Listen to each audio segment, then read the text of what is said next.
not looking like the world beaters of 1996. The Packers are finding out that expectations have been elevated, and opponents are eager to ambush the reigning champs.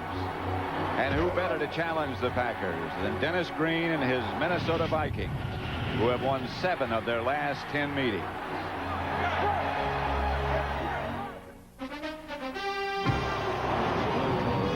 Lambeau Field in Green Bay as the Minnesota Vikings come to Green Bay to face the Packers. No place quite like it. And Lambeau Field is rocking. The ambiance is just tremendous. No better place to see a pro football game or any kind of football game than right here. Mike Holmgren coaches the defending world champions. They just came off of a victory last week over the Miami Dolphins, yet he's still not happy, not satisfied with his product. And why would that be, John? Well, he's a little upset with the way the Packers have started. We all know that Mike Holmgren scripts the first 15 plays. He makes them up. Those are his plays. They go over them on Saturday night. They go over them in the locker room just before the game. And he says we're making way too many mistakes on him. And they want to get off to a good start, because you can hear this crowd behind us now. And when you get off to a good start, then that crowd is with you, and they stay with you the whole game. And that is big here. And they face a division opponent today in the Minnesota Vikings, a team that's always given them trouble. Now, what do the Vikings have to do today? Well, like Dennis Green says, the first thing he says, we aren't afraid of these guys. We know that we can beat them because we have beaten them. We have to stop the run. The Minnesota Vikings are 28th against the run. He said if we can get the run stopped, then we can go after Brett Favre in the passing game, because you have to knock Brett Favre down. And one thing you can be sure of, it is loud, and it's going to be louder as the day passes by. Coming up, the Minnesota Vikings and the Green Bay Packers from Lambeau Field. As John and I'll be back for the opening kickoff when Fox NFL Sunday continues after these messages from your local station. Let's do that up front. Let's go. Let's go, Packers.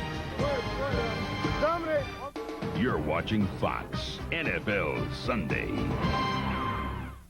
And now, the Erickson Countdown continues.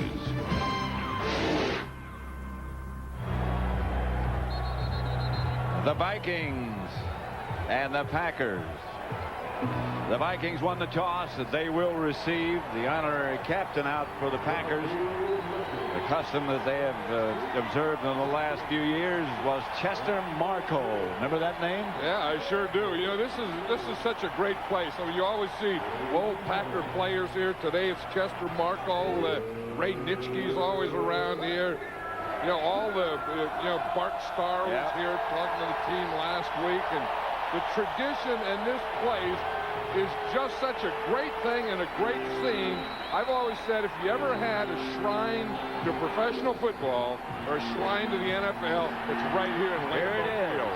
Here it is. This is Robert Tate. The ball bounces away from him, and the Vikings will down it in the end zone. And let's look at their offense, led by Brad Johnson. Some question about his ability to speak, but he appears to have conquered that. In front of him, Stussy, McDaniel, Christie, Dillon, Stringer. And those who handle the ball will be Robert Smith and Evans, Jake Reed, Chris Carter, the wide receivers, and Hunter Goodwin is the tight end, although we'll see a 2 tight end set up a lot of times for Minnesota today. This time it's regular. They start from their 20. Brad Johnson back to throw it. On first down. Pass complete to Smith. Out of the backfield. Let's look at that very tough Packer defense. The front 4. Wilkins, Brown, Santana, Dotson, and Reggie White. The 3 linebackers, Williams, Bernardo Harris in the middle, and Wayne Simmons.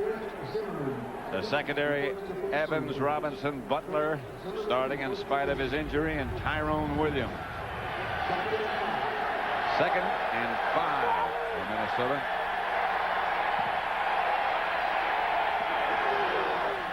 Smith. Spun to his left and picked up a couple of extra yards, brought down by Eugene Robinson. You know, it was interesting talking to Fritz Shermer, the defensive coordinator of the Green Bay Packers yesterday, talking about Robert Smith. He said that he thinks that he's the best cutback runner in football.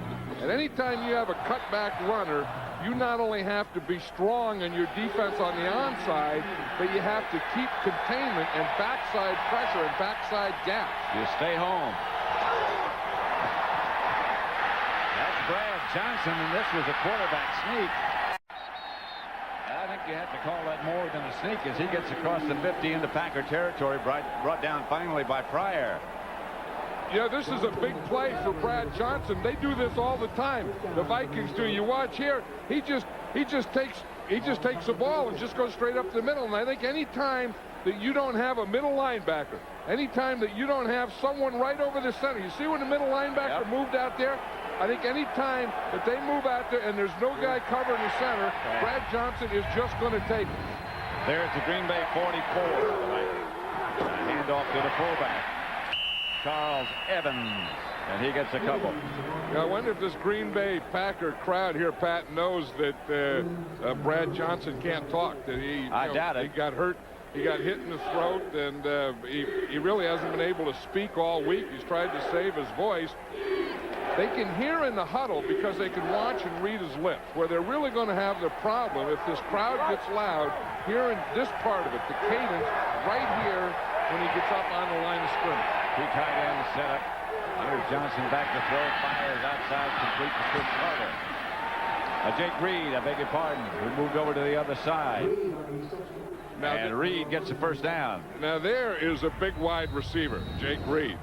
I mean, you just look at the size of these wide receivers, and they're like, you're 6'3" and 220 pounds. And even Dennis Green said last night, he said, they can practice against these guys, but they can't simulate the size. And then when we talked to Jake Reed, I remember in the league when tight ends used to be oh, gosh, yeah, he's big. 6'4", 220. Just a little bit shy of a first down as they brought the sticks out to measure. The one thing that they did on that play, and I think it was a big part of this game plan, is having Jake Reed or Chris Carter, but throwing more to that right side against the cornerback Tyrone Williams. Jake Reed is not normally on that side. He is again this time. 4 wide receivers. I don't think they'll run a quarterback sneak this time. Don't think so. Gilbert Brown's over the center. They did. They ran away from Gilbert. But you see the difference. They didn't get much. I know that. No, when Gilbert Brown wasn't in there and there was no middle linebacker in there. But now you put Big Gilbert here. Now what Johnson's going to try and do is get over to this side. But watch the difference. When Gilbert Brown is inside, boom, he just takes on 2, and there's no place for him to go. And by the time he slides out, number 98, Gabe Wilkins is right there waiting for him. Well, they'll measure again. You believe last time we were here and today it's almost 80 degrees warmer. You make it. I can believe it, and I could also believe that the Vikings are going to have to go for it again on 4th down. I think this is a situation that if they kick the field goal, it would be a 51-yard field goal. Of course, if you punted and a win in the end zone, you'd only pick up 9 yards. So this is the ideal situation to go for it on 4th down. Now I would expect the running back would get it. 2 tight ends. Robert Smith deep. He gets it. Yeah, he didn't make it. I don't know. It's going to be close. With the last little surge, he might have. But I suspect that they'll measure it again. Johnson says they got it. Of course, he would. Well, one thing they want to do is they want to stay away from that middle, and they want to stay away from big old Gilbert Brown in there. I'm surprised that they did run towards Reggie White, though. I guess he says they got it. He can't make himself heard. Or couldn't during the week. This is going to be a close one. They're going to measure that one. Yep. 3rd time they'll measure.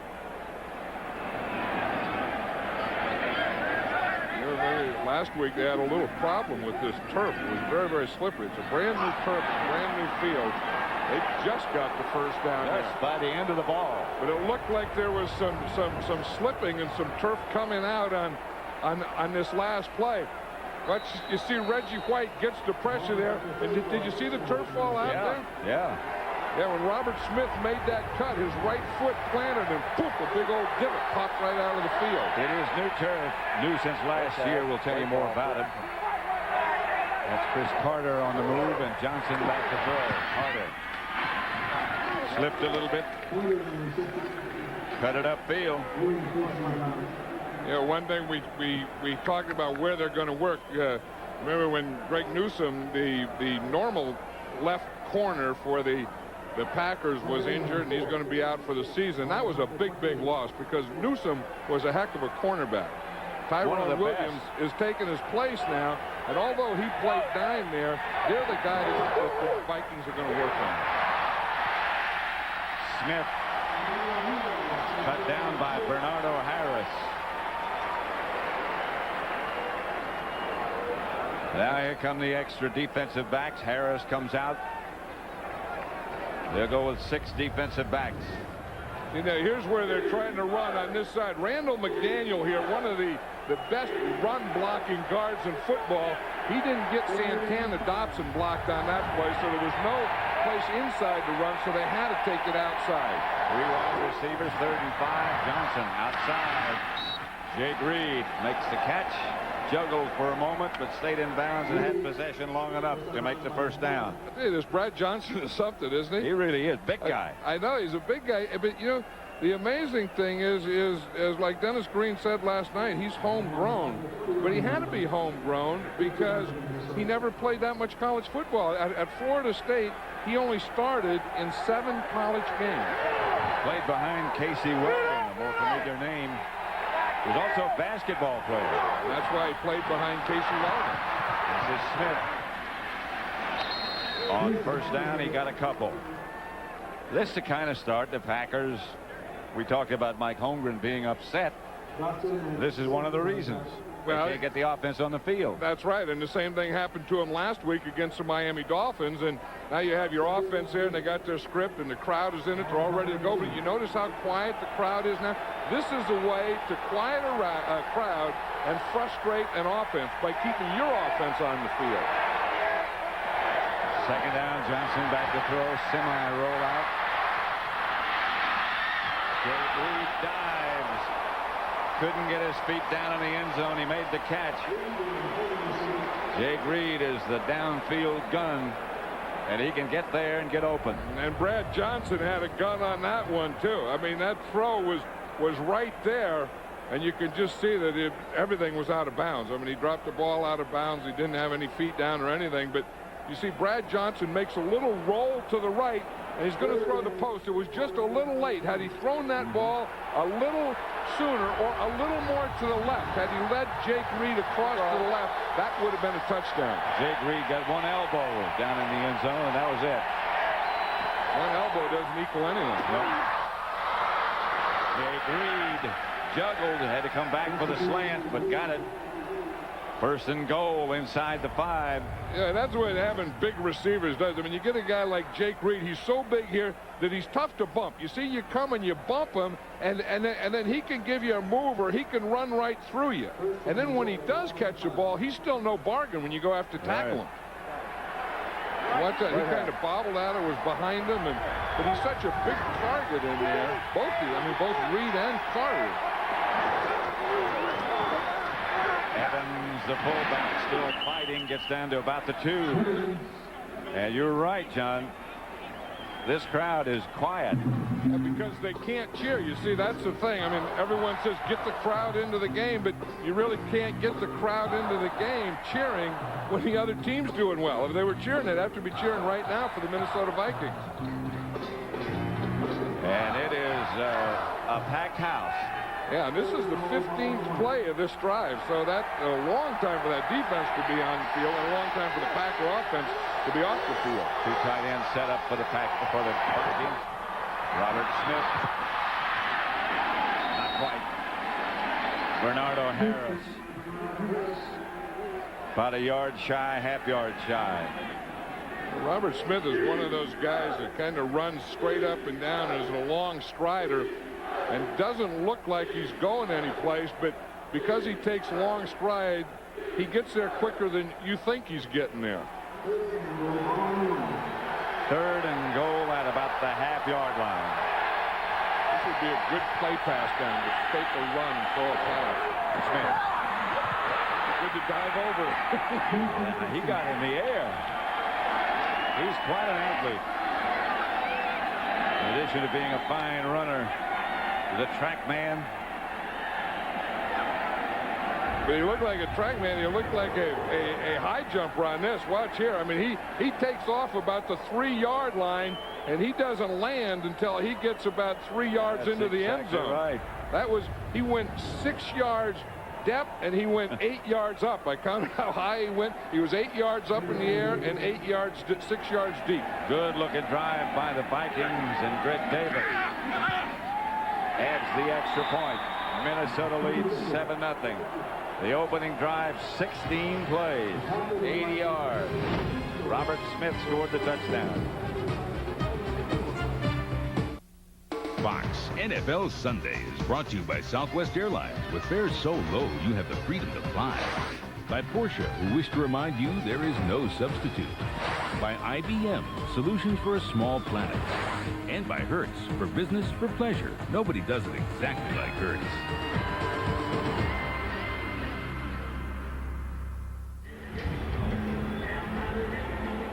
Greg Davis to kick off. They faked an onside kick. All the Packers came running up. Now they're running back. Aaron Hayden and Schrader back deep. That's Schrader. Now backwards, comes out of the pack. Stays on his feet, gets out of bounds at about the 25. Brett Favre had to warm up again. Chris Walsh made the stop.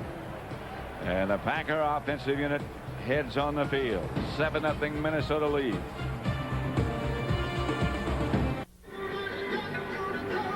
The Vikings lead the Packers. The Packers' first chance with their offensive unit on the field.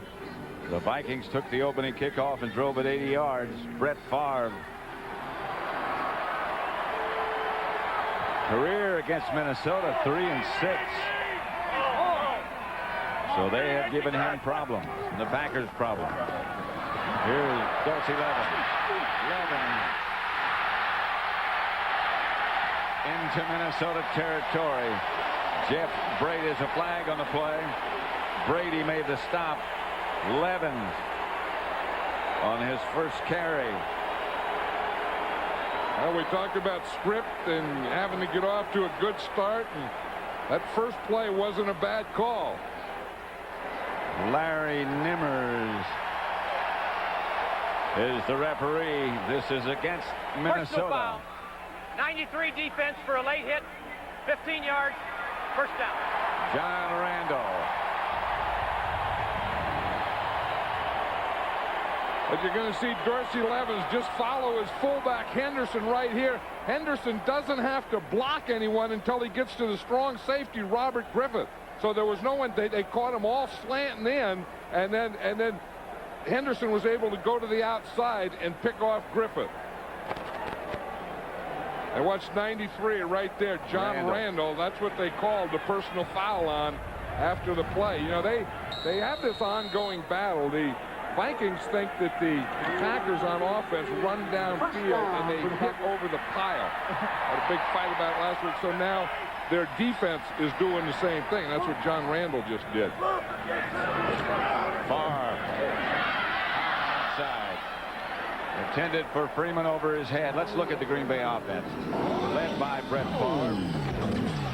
Twice the NFL's most valuable player. The longest current quarterback streak. His line, Michaels, Taylor, Dellenbach at center. Timmerman and Dotson. Levens, Henderson. Levens, who just made that long run. Freeman and Brooks wide, and Mark Shimura, the tight end.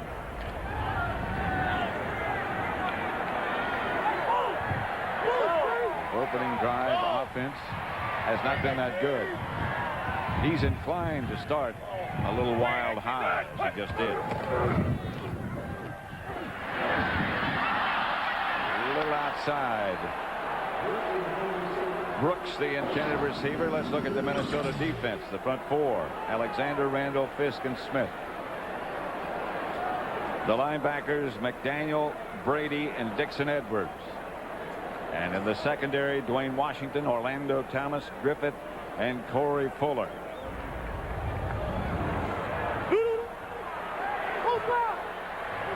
Four wide receivers for the Packers this time. Look at John Randall there. Come on. Yeah. Come on. He's the guy that has talked in the whole game. Spun out of his block. Favre again throws high. The Vikings intercept. It's Dwayne Washington who comes up with the ball all the way out to the Minnesota 38-yard line, where the Vikings take over there. An injured Packer. This is Michaels, the starting offensive left tackle, who's slow getting to his feet. And Brett Favre was also slow getting to his feet. I think he was hit by John Randall just as he threw that ball. That could have been one of the reasons he was high with the pass. He was on his way down.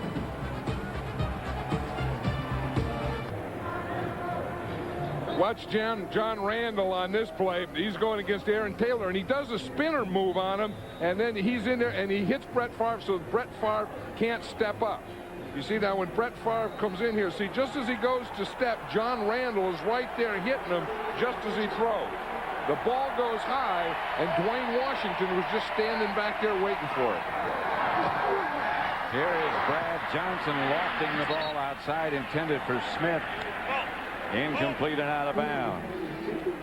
Hey, everything that the Packers wanted to do, they haven't been able to do. You know, they wanted to get off to a good start. They wanted the script to work well.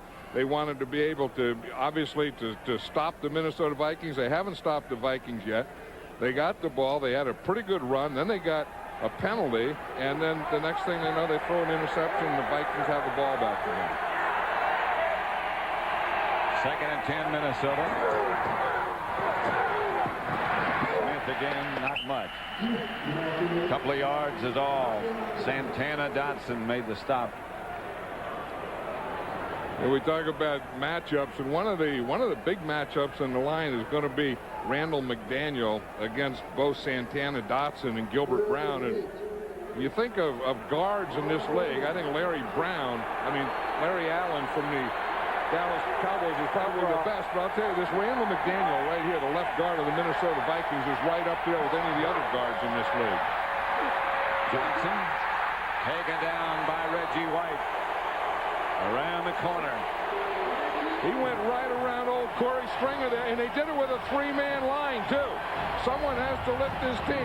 Here, now watch, here's Reggie here, here's Corey Stringer blocking him here. Again, they only have 3 defensive linemen here, but watch Reggie. He gets off to a little late start. He just gives him that hump move. You see, he started upfield, then he gets that right hand inside and brings Corey Stringer to the outside. Schrader back for the Packers. They had trouble looking into that sun. He lost sight. Got it on the hop, and this is Schrader. In the warm-ups, both teams had problems looking in that direction, looking up into the sun. Didn't bother Reggie White. 7-0. Minnesota leads.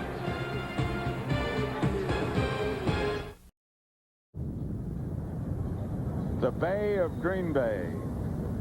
Beautiful country. You know what goes into the Bay of Green Bay? Water. No, I know, but where there's a confluence, the Fox River. The Fox River flows into the Bay of Green Bay. The Packers' first-round draft choice has taken Michaels' place at left offensive tackle. 3 wide receivers far. Gets to Levens, and Levens picks his way for a couple. Michaels, who was injured on the interception thrown by Favre, having his knee retaped or taped originally, I'm not sure which. You know, and that Ross Verba is a guy that could be a future starter on this Green Bay Packer team. You know, sometimes you get a guy like that in there. I mean, he's a big, strong, tough guy, and they never come out. You know, that could very well happen. A nasty personality, they say. Well, you need that. That's what this league's all about. Robert Brooks. And right now for McDonald's game break, let's return to Joe Buck at the Fox Television Center in Hollywood. All right, Pat, the Fox River flows back to Hollywood. No surprise here. Drew Bledsoe, 7-yard touchdown strike to Vincent Frisbee. New England out in front. Let's go back to Green Bay. Pat and John. Joe Buck in the studio. JB's here at Lambeau. Brett Favre just completed his first pass of the day. Here at Lambeau. Favre again. Sidearm, underarm, throwaway. You know, an interesting thing, Brett Favre says the only guy that he's scared of in this league is this guy right here, John Randall. And John Randall has been over him all day. Watch him here. He shifts to the outside, and then he just splits a double team, and he is going to be after Brett Favre all day. And I'll guarantee you, he's going to hit him and knock him down. And the other thing I'll guarantee you, he's also going to be talking to him. He's the kind of guy, you know, the guys who hit you and knock you down, yes. And they're the guys who hit you and knock you down and hurt you. Yeah. And that's John Randall. And then there are guys who hit you, knock you down, and hurt you, and then tell you about it. That's also John Randall. Free play. Offside. Free play. Brooks, yes. From Favre. Inside the Minnesota 35. There's a flag on the play, however. And it's going to be a late hit. It's against Derek Alexander, though. It's not John Randall, but Derek Alexander hit Brett Favre after he threw the ball. I think John Randall jumped offside. That's going to be one penalty against the Vikings. Then there's going to be another one, a late hit against Derek Alexander. These are both going to be against the Vikings. Offside defense, number 95. Penalty is declined. Personal foul, number 90 of the defensive team. 15 yards added to the end of the reception. First down. Here you're going to see the offsides right there. That's the offside. So now Brett Favre knows that he has a free play. Now he throws the ball, and see the ball is gone, and Derek Alexander right here hits him after he throws the ball. And I think the other thing that they got him for was going for the knees. Yep. 19-yard pickup, 15-yard penalty, and the Packers are inside the Minnesota 20. Henderson behind Favre. Favre looks like he's calling an audible here.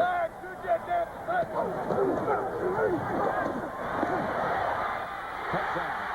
Brooks. And a jump. Yeah, he's going to jump. Got in. He's in there. He's lost. Where is he? Last time I saw him, he was going underneath a cheesehead. Yep, they're picking him back up, letting him come out. Robert Brooks. What a story he's been, huh? Really. Had injuries, some thought that it may cost him his career, that he may never play football again. The off-season, the dedication, and Brett Favre says the guy hasn't changed. He's as good as he ever was. Which is pretty good. For the extra point, long range. That ties it.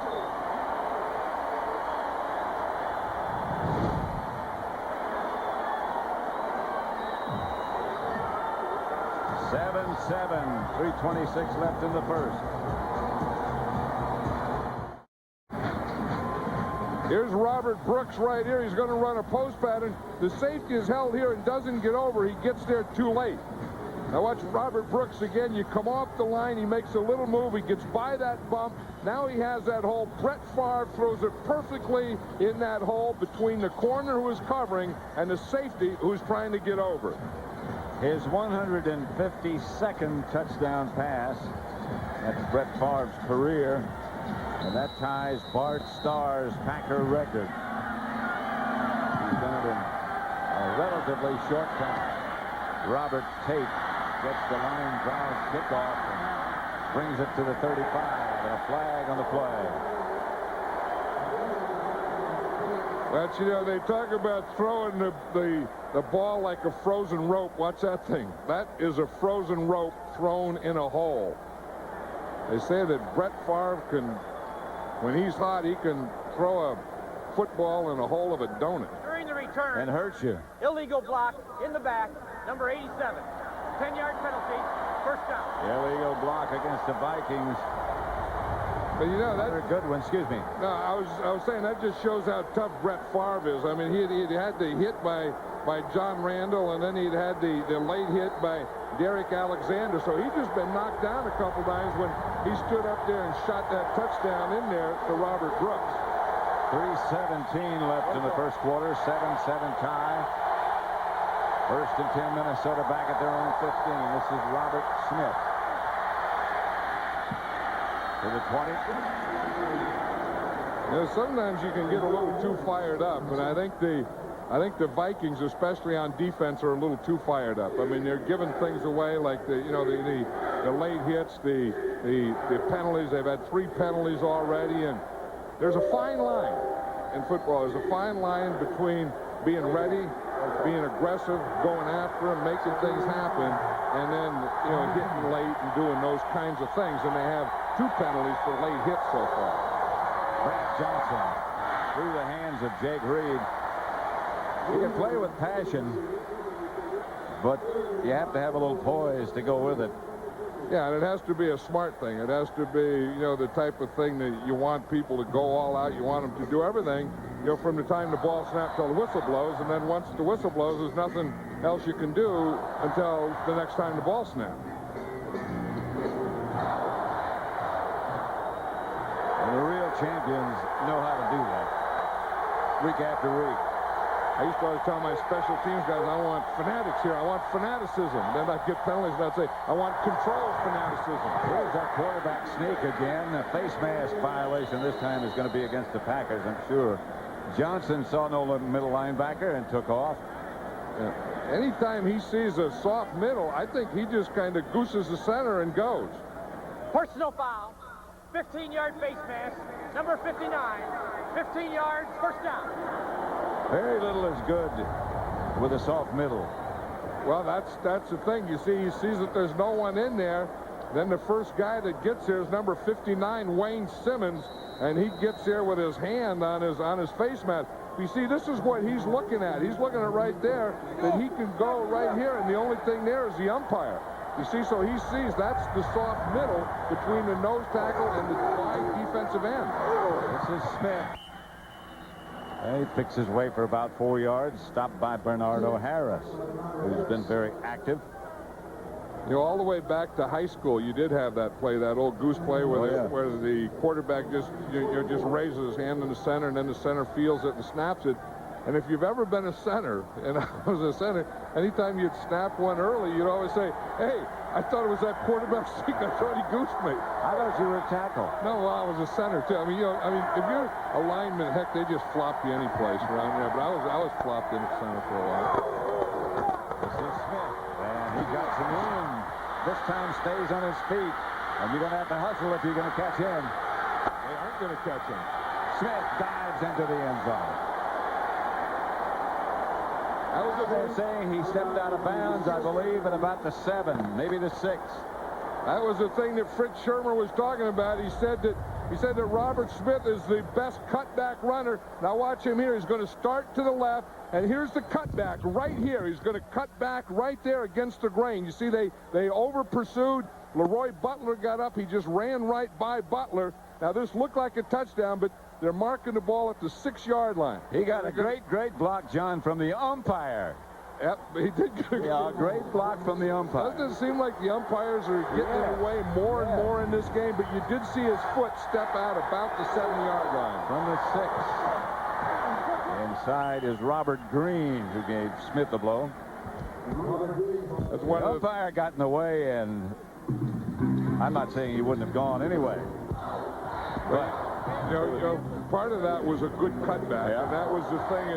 And again, that Fritz Shermer said yesterday that Robert Smith is the best cutback runner in all of football. And the thing that he does, you know, I always thought Emmitt Smith was, but the thing that he does is once he decides to go, he slashes with real speed. How about no running backs now? Johnson has the ball batted in the air. The Packers dive in an attempt to intercept, but nobody can get there.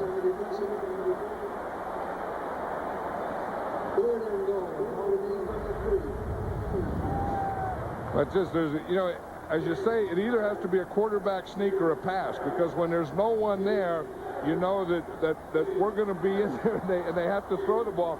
Wayne Simmons was a linebacker, and all he was doing, I think he was just playing for the quarterback sneak. And he was spying on the quarterback or shadowing him, and then he just got in that lane that Brad Johnson was going to throw the ball in. That's the deep back. Johnson fires it through the upright. No flags, and the field goal team comes on. Yeah, that's the place to throw it away, though. I mean, if you're in there and you're on the 7-yard line, just think how big a play that was when Robert Smith stepped out of bounds. Oh boy, yeah. You know, that was a 4-point play. That step on the sideline was a 4-point step if they make this field goal. Greg Davis for the extra point, for the field goal, sorry, from 22 yards away. Berger is the holder.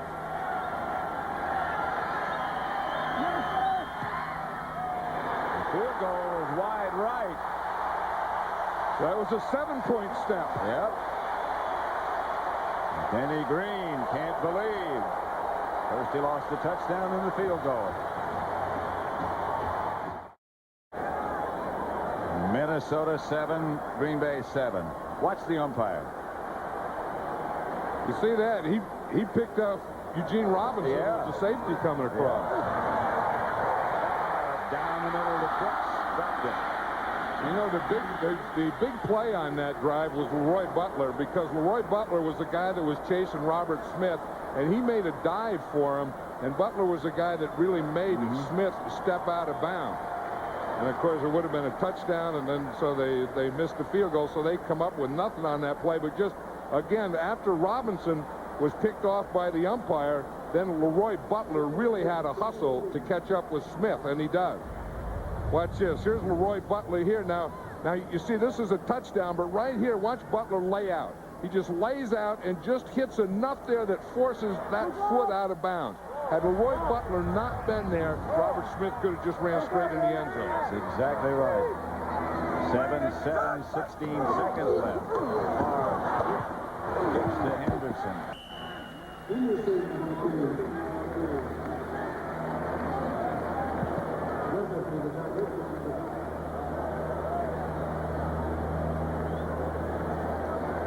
Robinson and Robert Smith hasn't been able to stay healthy in previous years, but he is dangerous when he does.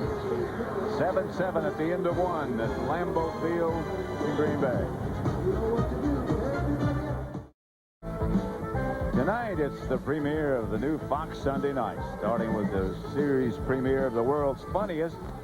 Then it's the season premieres of The Simpsons and King of the Hill, plus the Emmy Award-winning X-Files. All starts tonight at 7/6 Central here on Fox. 7-7 tie at Lambeau Field, 3rd and 6, far back to throw. Under pressure, steps away from it. Incomplete, intended for Freeman. You know, Brett Favre is one of those guys, especially early in the game. When he's good, he's really, really good. And then when he's bad, he can be really, really bad. But then he can go from being really, really bad to being really, really good awfully quickly. And once you've seen a really, really good one like that, they just stick out. You can really see the difference. Well, he was really, really good on that last one that he threw on that last series when he threw that touchdown to Robert Brooks. Hendrick. Fine punt. David Palmer will field it for Minnesota. Palmer comes out of the pack momentarily, gets out to the 35. The Vikings will take over there. 14:42 left in the first quarter. Minnesota and Green Bay. Fox NFL Sunday is brought to you by Lexus and the new LS400. When was the last time you felt so connected to a car? By Frost Brewed Coors Light, who reminds you the 3 most important words are, hey, beer, man. By The Edge, the exciting new thriller from 20th Century Fox, September 26th, only in theaters. And by Visa, the official card of the NFL. It's everywhere you want to be.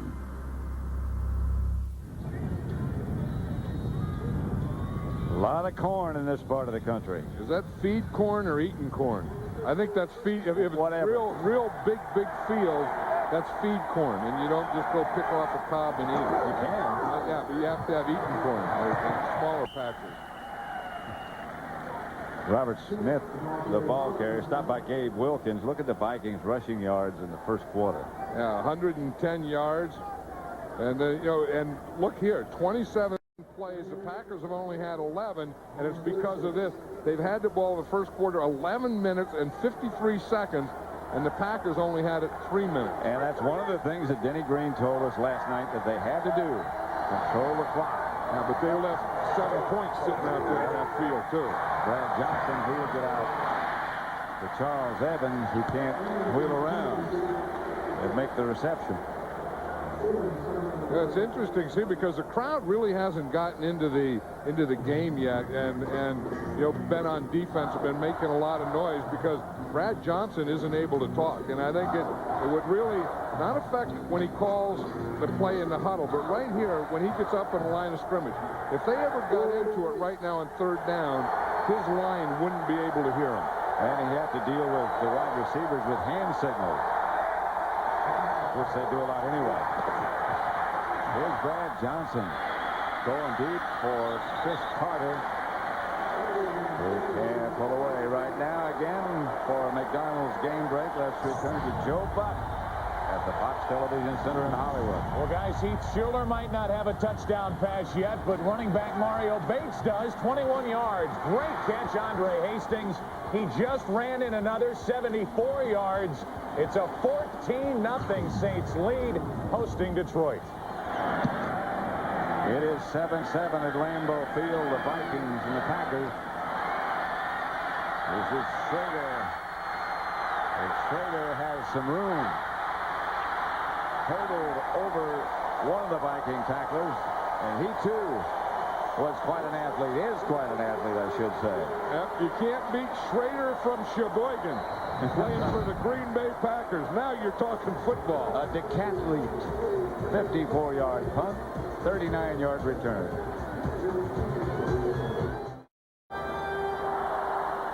At Lambeau Field in Green Bay, Pat Summerall with John Madden, John Randall. Brett Favre says he's the one guy I'm afraid of, with good reason. He's always there. He's always around him. He's always knocking him down. Levens lost the ball on the way to the line of scrimmage. Packers got it back. Now here's Foge Fazio, Pat, and he calls the defenses for the Minnesota Vikings, and he has all the defenses on a wristband. That was 7. And then and Jeff Brady, the middle linebacker, number 50, has the same wristband, so he gives them that. That was the dice roll, so that meant 7. So then Brady looks down on his armband, and he looks at the number 7, and that's the defense that he called. 7 looks like just a regular defense, but here comes the blitz off the corner. Gets it to Brooks, who seems to be open every time they look for him. Orlando Thomas. Little action down there. Robert Griffith was the guy who came on a blitz, and he was blocked, and he started doing some talking after that play. But again, Favre is a type of guy that will stay in the pocket, and you're going to hit him, and you're going to blitz him, and there's guys coming. See, here's Griffith coming right here, and he's oblivious to it. He doesn't know it. He steps up and just fires that thing in there, and any hole that he can find. 11. You see Favre on that fake back? He handed off the ball to Levens, and then he faked a bootleg, and then after he faked a bootleg, he faked a jump pass. Now, here's a guy who's having fun with football. But watch Brett Favre after he hands off. Now, right now, he doesn't have the ball anymore. He hands it off. Now, watch, he goes out there, he fakes a jump pass. But you know the funny thing about it? That held a linebacker. Yes, you see, the guy stays out there, and he reacts to it. And he says, I know it's stupid. He said, I just do it because I'm bored. He said, but the funny thing is, guys still do react to it. And they always will. Favre throws short, intended for Freeman. Flag on the play.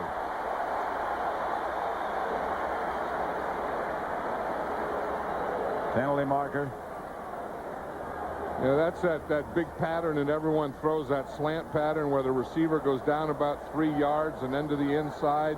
And the corners read the quarterback, and it goes with a three-step drop. So when they see an in move by a receiver and a three-step drop by the quarterback, they just run right to that same point that the receiver's going to, and there's a collision there, and that's what just happened on that play.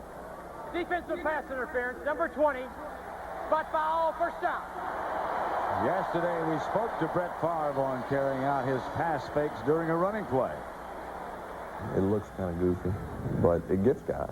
I mean, I couldn't tell how many times I've had people say, that's Johnny High School stuff. And in the way it is, but heck, it works. And I have fun doing it. You know, I get bored stiff out there in practice. That's how it happens. He's bored stiff, and he does it, and it works. He has fun. Here's Rabbit. Inside the 30, about the 28, stopped by Derek Alexander. You know, we talked about the script of Mike Holmgren, and you can see what it was. You know, the Packers are really a passing team. I mean, he had 10 passes and he had 5 runs. Now, how effective was it? Well, of course, he had the 1 touchdown and the 1 interception, and the run really hasn't been bad for him. And anyone who is not a running team, and the Packers are not a running team, will have trouble staying with the run. 2nd and 5. 2 tight end setup. Moore on the move. Fakes to the fullback. Goes deep to Freeman, who's wide open. And his 2nd touchdown pass of the day. Now, this breaks Bart Starr's all-time Packer record.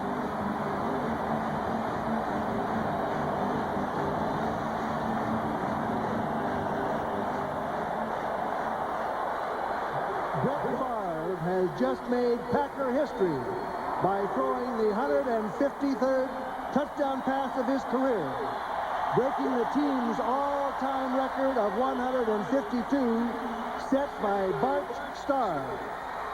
We direct your attention to the field, where referee Larry Niemers will present Brett with the ball he threw for the record-breaking pass.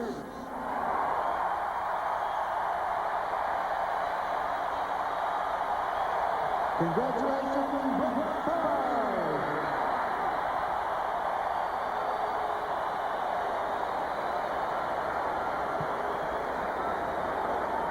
Bart Starr, the great Bart Starr, had the record. Brett Favre just broke it. And he was really, really good when he did it. Antonio Freeman was wide open in the end zone, and Favre got the record breaker to it.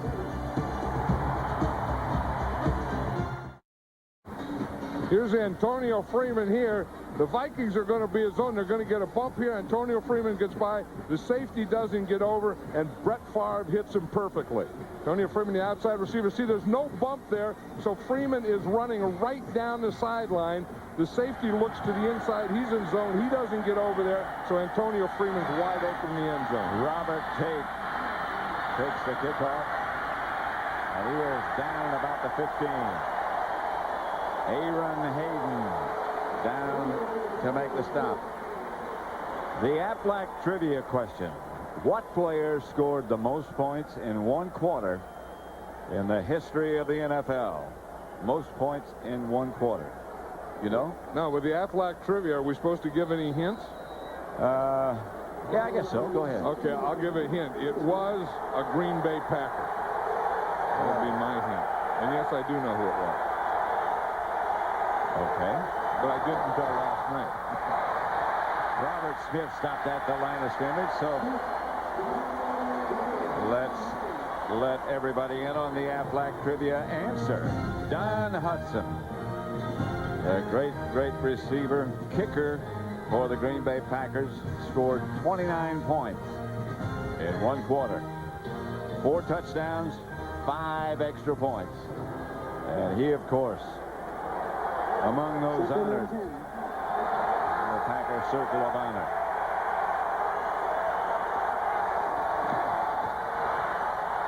Brad Johnson did a little fake after he handed off. You know what happens? The other teams, see Brett Favre do that, and then that gets on their scouting report. So then they practice against that, and then a coach sees it, and they see, these the Green Bay Packers went to the Super Bowl. They're Super Bowl champions. Brett Favre was the MVP the last 2 years in the league. Maybe there's something to it.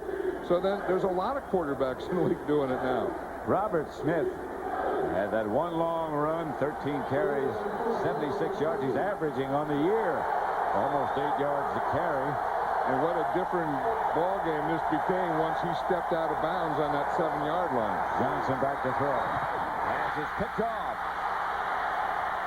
Leroy Butler made the interception, still fighting for yardage. Butler, there was some doubt about whether or not he'd be able to play. He said, I got to be in this game, and he is. This is a guy who tore his bicep. Last week, they didn't know if he'd be able to play. He's wearing a brace on that arm, and he's come up with 2 big plays in this half. The first one, of course, was on that Robert Smith run we were talking about, and now he comes up with an interception. What you mean? He's a strong safety, playing zone most of the time, and he's just reading there, and he just got underneath that. You see, he was just playing that zone, that cover 3, where he had the outside flat, and he just read that. That was the 27th interception of his career. David Palmer was protesting that he was interfered with, but the ball belongs to the Packers. The Minnesota 26, 1st and 10. Ross Verba, the rookie, is still playing left tackle for the Packers.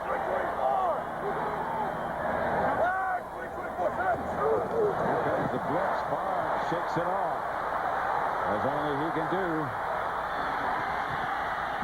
Takes the pass, scrambles down, gets a first down. Something happened to Favre's left elbow. Did you see he has that thing on there now? He didn't have that earlier. I think on one of those early times in the first quarter when he was knocked down, I think something happened to his left elbow. But this is the thing that makes Brett Favre so good, is if you don't get them all blocked, he can still play. I mean, he sees that there's no place he can step up in the middle, so he runs. And he's still looking to throw. Then the thing that a quarterback has when he's running with the ball, the advantage he has is he has a ball in his hands. So he can fake the ball at the guy who's going to tackle him and then run around him like he just did on Derek Alexander. He's 230 pounds. He doesn't look it. You saw how easily he shook off that blitzing. Touchdown pass, number 3, the second to Antonio Freeman. 3 for Favre. And it's that same pass. It's Antonio Freeman right down the slot through the zone. They don't get a bump. They let him run through. And I'll tell you, you let him run through, Brett Favre is going to find him and throw it to him. By the way, that little the bandage he's wearing that you were referring to, John, is just a turf burn, which means he scraped some skin off the left elbow. He doesn't know it right now. You see right here again, the Vikings are playing zone, and all Antonio Freeman did was run right down through their zone. Extra point is good, and the Packers increase their lead to 21-7 over Minnesota.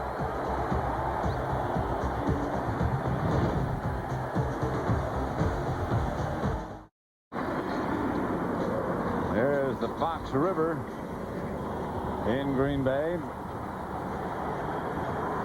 And the Fox River is the river that goes into the Green Bay. Right. And at the point that it goes in is called a confluence. We'd have that somewhere else. Three River Stadium, you have a confluence where the 3 rivers meet. Let's watch that touchdown again. And you're going to see the Vikings are zoning. They're going back here. This free safety is zoning here. They're zoning, and they're just letting the receivers run right through their zone. And it doesn't do any good to zone the end zone if the guy's going to catch touchdown passes in front of you. You see the zone? No one is playing man-to-man. Here's Antonio Freeman. He's wide open, and they hit him between the guy that has a deep outside the corner and the guy that has a deep middle. You cannot zone the end zone when you're that deep. Here's Robert Smith around the corner. Flag on the play back at the line of scrimmage. I think they're going to get called for holding on Wayne Simmons. Wayne Simmons was a strong side linebacker, and I think Simmons would have been in position to make that play if he weren't held. You could just... Offense number 82. 10-yard penalty. Repeat, first down. That's Andrew Glover right there who did that, and they were just going to go right around him. Favre surveying that defense you were just talking about. He's got 4 wide receivers. Looked to see what that safety man was going to do, which way he was going to go, and then he found Freeman. Good draw. First and 20, Robert Smith. Not much doing. Gabe Wilkins to make the stop.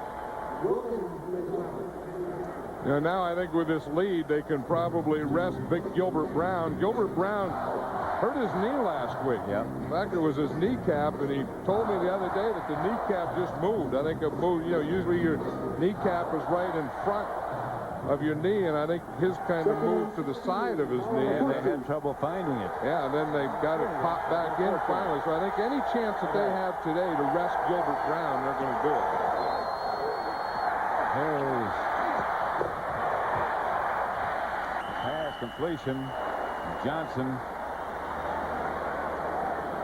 Yeah, we just saw a picture there. Excuse me. No, I was just saying with Roy Butler and how big a part he's played in this game, because he was the guy that, again, you go to that Robert Smith play where he stepped out of bounds. I think that was a big momentum changer in this game, and Roy Butler was the guy who forced him to step out of bounds, and then he got that interception just before this 3rd touchdown that Brett Favre threw. And of course, the Vikings, after he forced him out of bounds, missed the field goal attempt.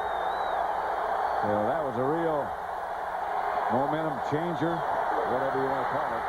Johnson sacked by the Packers. Butler's on top of the pile, along with Gabe Wilkins again.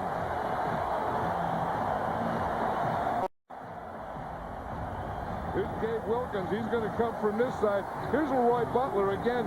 It's a nickel situation, so he's the strong safety. But in this situation, he's playing in the linebacker position.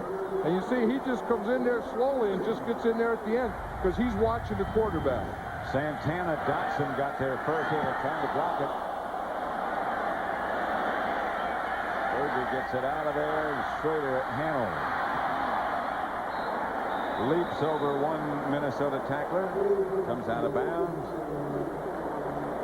and the Packers take over again, leading 21-7, 6:04 left to play in the first quarter. 50-yard punt, 11-yard return. This, of course, a neighborhood divisional NFC Central rivalry that is as intense as it gets between these two. Well, and you know the Minnesota Vikings always feel confident when they play the Green Bay Packers because they've beaten them 7 out of the last 10 times. So they think that they know how to play them and play them well. They're in the same division, so they're going to play twice every game. And Minnesota isn't that far from Green Bay, so you have the geography thing. 2 tight ends set up this time. 11. Levin's for about 6 or 7. Ed McDaniel tripped him up. Passing by distance for Favre. Well, you know, here's where, I mean, he'll do this. Sometimes football has gotten so they don't throw deep anymore. But look at this. He's 3 out of 6 for 70 yards and 2 touchdowns in 16 yards or more. Again, he's 11 out of 15. And that other, so it's not just short passing in this offense anymore. 3 wide receivers this time. Favre gets 11. Not much. A yard, maybe. Ed McDaniel made the initial contact. Dorsey Levens says it's a lot different. You know, after Edgar Bennett got hurt, Dorsey Levens became the only back. When the Packers run the ball is going to be run by Dorsey Levens, and unless Favre scrambles with it or something. And I asked him the other day, what's the difference? He says, I'm tired all the time. Yeah. He said, before when I would spot Edgar Bennett, he said I'd come in, I'd be fresh. He said I'm never fresh anymore. Because he was sensational down the stretch and in the playoffs last year. Here's Favre back to throw, incomplete. Intended for Mark Chmura.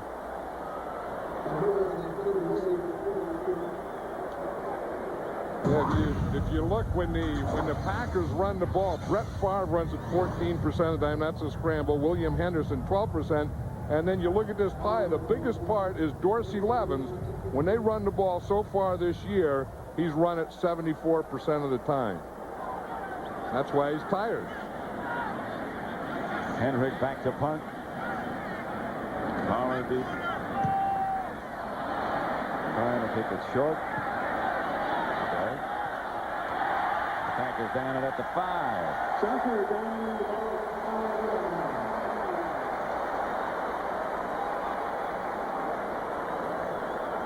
This week, it's the final weekend of the season, and the Fox Saturday Baseball Game of the Week will be there to bring you all the action when the postseason hopes are on the line. Coverage begins at 12:30 Eastern Pacific with In the Zone, followed by all the action. So check your local listings for the game and time in your area. First down, Minnesota, just outside their own 5-yard line. 21-7, Packer lead. Now this crowd's getting into it. Encouraging the Green Bay defense. Now, and that's going to cause Brad Johnson some more problems. Out of the end zone, Johnson fires. Carter. Feet got tangled up. He wants a penalty call. No call. Well, we knew that they were going to work on Tyrone Williams, and they started out in the first quarter. They were working on Tyrone Williams. They had some success. Then they went to the running game. They got away from the Jake Reed, Chris Carter type thing, and now they look like they want to get back to it, and that's pretty good. The only thing bad about it is the field position's terrible. One thing about Brad Johnson, he will throw it up the field. And he has two guys that'll go get it up the field, in Jake Reed and Chris Carter. He hands off to Robert Smith. He maybe got 2 yards. Packer offensive line meeting over on the sideline.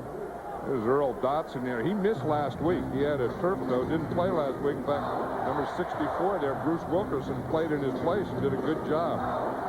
You know, offensive linemen even sit on the bench the same way they line up in the game. Did you know that? Like Timmerman is a left guard, the right guard, and Dotson's a right tackle, so they sit right and left, right next to each other. 3rd and 7. Packers with a 3-man rush. Johnson intended for Carter, incomplete. And the Vikings will have to punt again. Yeah, the Packers have the Vikings right where they want them now. Mitch Berger will come in to do the punting. Schrader back deep for Green Bay. And you know that the Packers are going to get good field position here and then go after another score.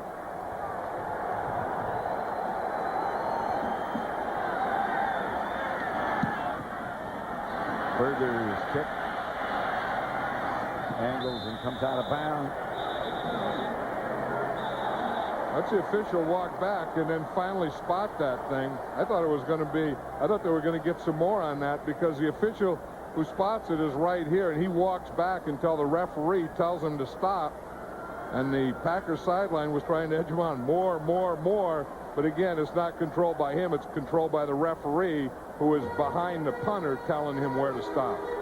This game is presented by authority of the National Football League, is intended for the private use of our audience. Any rebroadcast or other use of this telecast without the express written consent of the Green Bay Packers and the NFL is prohibited. Here's old Reggie White. He's been a good one for a heck of a long time, hasn't he? And still good. He's been a great one for a heck of a long time, I mean. And still great. Well, got some stuff going on here. He's talking and pointing. That was incomplete. That was close to being interference, and it was. Robert Brooks, the intended receiver. Yeah, I don't think other than John Elway, there's another quarterback in football that can make that throw. He's going to throw to his left. He was talking to Antonio Freeman about something out there to his left. Number 27, automatic first down. Corey Fuller. And now he's on the left hash mark, and he throws it all the way across the field. Brett Favre is over here, and he's on the hash mark away from here. and he throws the ball all the way across the field on a line to Robert Brooks and hits him right in the hand. I don't know. I mean, I would say that Elway could probably do it, but I'd also say that from that hash mark, no other quarterback in the league could do that. 1st and 10, Green Bay. They're at the Viking 37, blitz coming. Favre had a perfect call. Levens on the screen pass to inside the 20 to about the 18, stopped by Ed McDaniel. Dorsey Levens was perfect on that play. It was a screen pass to him, but it was a blitz, so the first thing that he did is he blocked. He didn't go out in the screen. You watch Levens here, he doesn't come out, he's going to boom, and he's going to block the blitz, then let the blitz come, and then get in behind the screen. And that is excellent. You see, right here, you see him, boom, he blocks it right there, and then as he lets him go, he comes off, and that timed up that thing perfectly. 1st and 10, Green Bay at the Minnesota 19.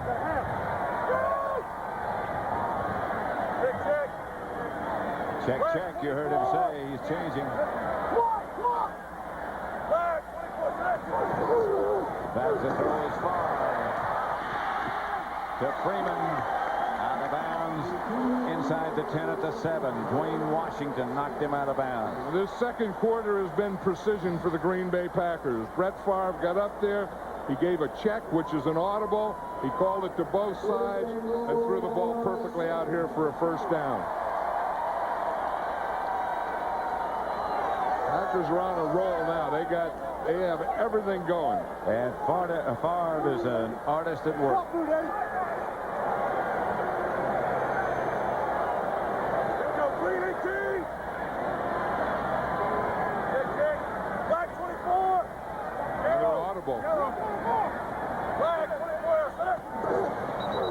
That was a little slow getting underway that time. Flags fall everywhere. The Vikings might have jumped off sides, or they might have taken too much time. Or it might be the 2-minute warning. Prior to the snap, ball starts, offense 73. 5-yard penalty, still first down. Aaron Taylor called for the violation. That could have been any number of things. 2-minute warning as Favre comes over to visit with Mike Holmgren.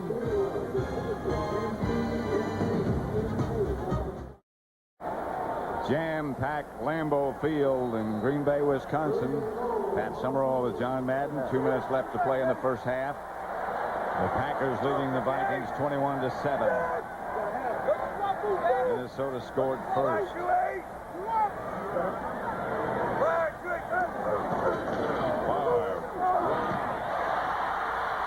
Freeman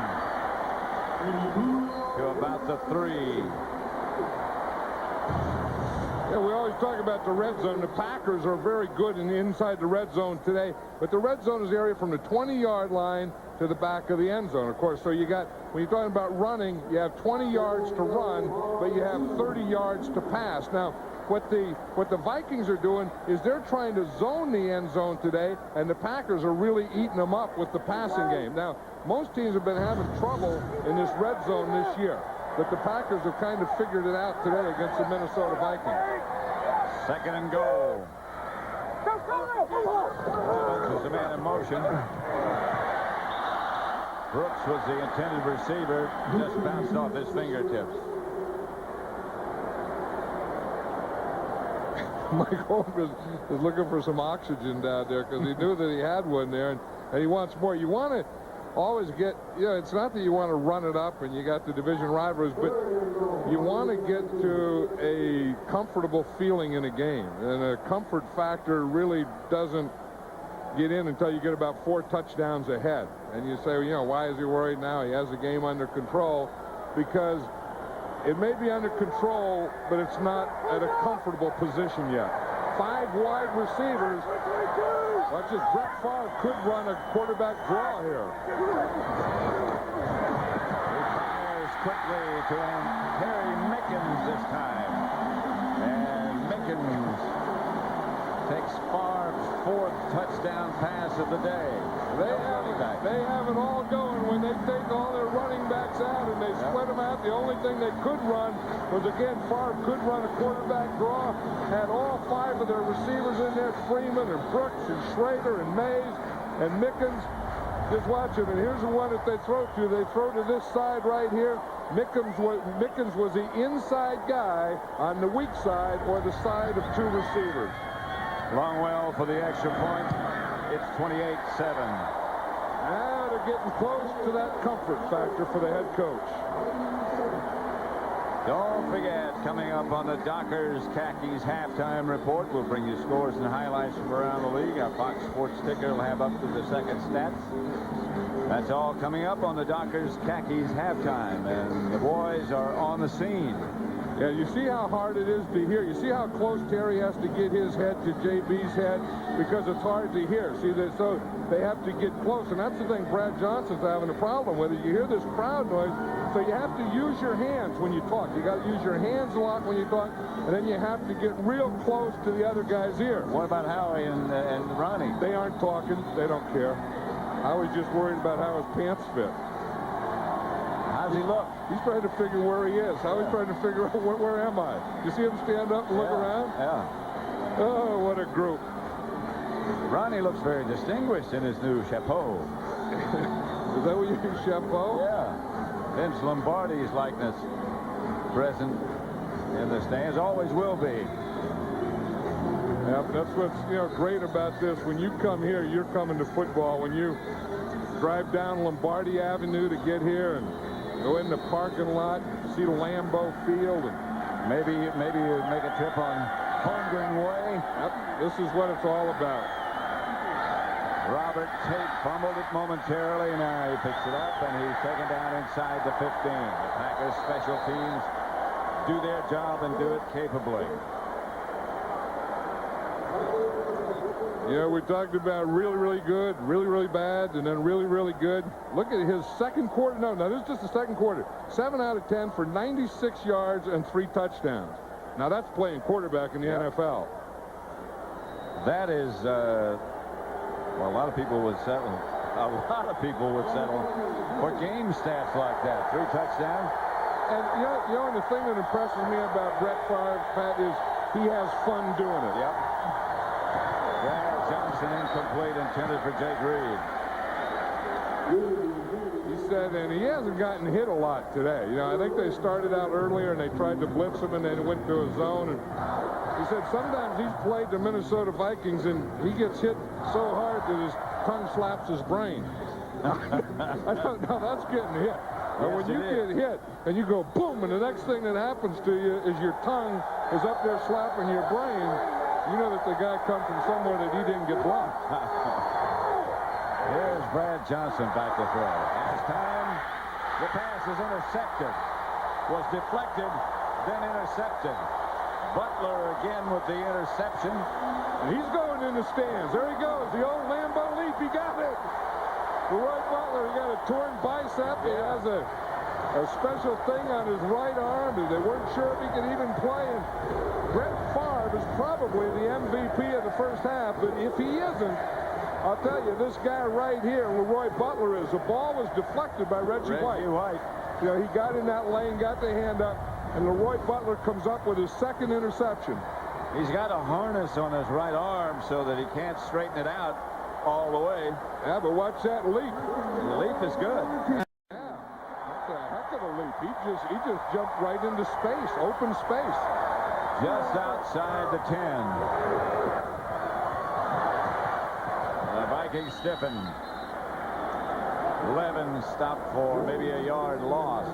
Yeah, I don't know that you want to stiffen too much because I think what happens then that puts him in a passing situation, and that means that Brett Favre is going to throw again. Wouldn't be surprised if they would go. They're not doing it, but if they don't get a first down here, or a touchdown here, go to that 5 wide receiver thing again, because Minnesota is having problem with their pass coverages down here in the red zone today. He has thrown 5 touchdowns passes in a game once against the Bears. Here he is to throw again. He's chased. Just got rid of it. Just barely got rid of it. 11 times he has thrown for 4 or more in a game. 5 once, 10 times, 4 times. 4 touchdowns. Well, Jimmy, there's John Randall, and he's going for the face. He was going for that thing that where your tongue slaps your brain, but he didn't get that kind of hit. He was trying to make his tongue do it. But this has to be frustrating for John Randall because he was so fired up and wanted to get after Brett Favre, and they were down 28-7. Third. And Favre fires the touchdown pass. Is caught in the end zone by Brooks, but there is a flag on the play. And there's also a whistle, Pat. The whistle, for some reason, blew before Brett Favre threw that ball. So I would say that the penalty... Prior to the snap, false start, 87 offense. 5 yards. That's what I was going to say. Yeah, it had to be against the offense where a false start, because when the false start happened, that killed the play. So the whistle blew, so there really was no play. And then the guy that did it, of course, was Robert Brooks. So it brings down 3rd and goal from the 16-yard line. Robert Brooks got a little anxious when he heard his number called. 11 seconds left to play in the first half. Packers 28, Minnesota 7. Far back to throw it. Up throws low. The ball didn't quite get to the receiver, Derek Mays. Favre under pressure. And they'll have the field goal unit come on. Yeah, that's a sign of a competitor. I mean, a guy that, you know, gets upset when things don't go well, but, you know, instead of getting down, it makes him play better. I mean, they knocked him down a couple times. He comes up and he throws touchdown passes against them. Robert Brooks is explaining what he did on that pattern and why he didn't. You know, they did have the touchdown, and, of course, it was called back because Robert Brooks moved early. Longwell's field goal from 34 yards out is good. And the Packers increase their lead to 31-7 with 3 seconds remaining in the first half.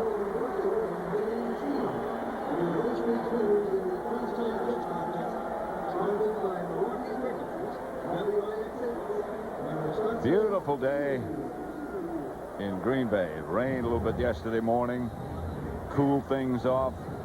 And today is just perfect. You know what happened? You know, you talk about the scene here, and you come in and you see big old brats and everyone's barbecuing, and Pam Oliver was out there with the fans. But you know what happened after you left the bus? There was a group came out there, and I swear, and they started a band, and they started playing a polka. And then people started dancing a polka right out in the parking lot. They were polkaing. Did you join in? No, but I thought, who in the heck polkas at 10 o'clock in the morning? Or 10:30? Green Bay people. Yeah, but they were there. I mean, there were families, there were kids polkaing. Everyone was polkaing.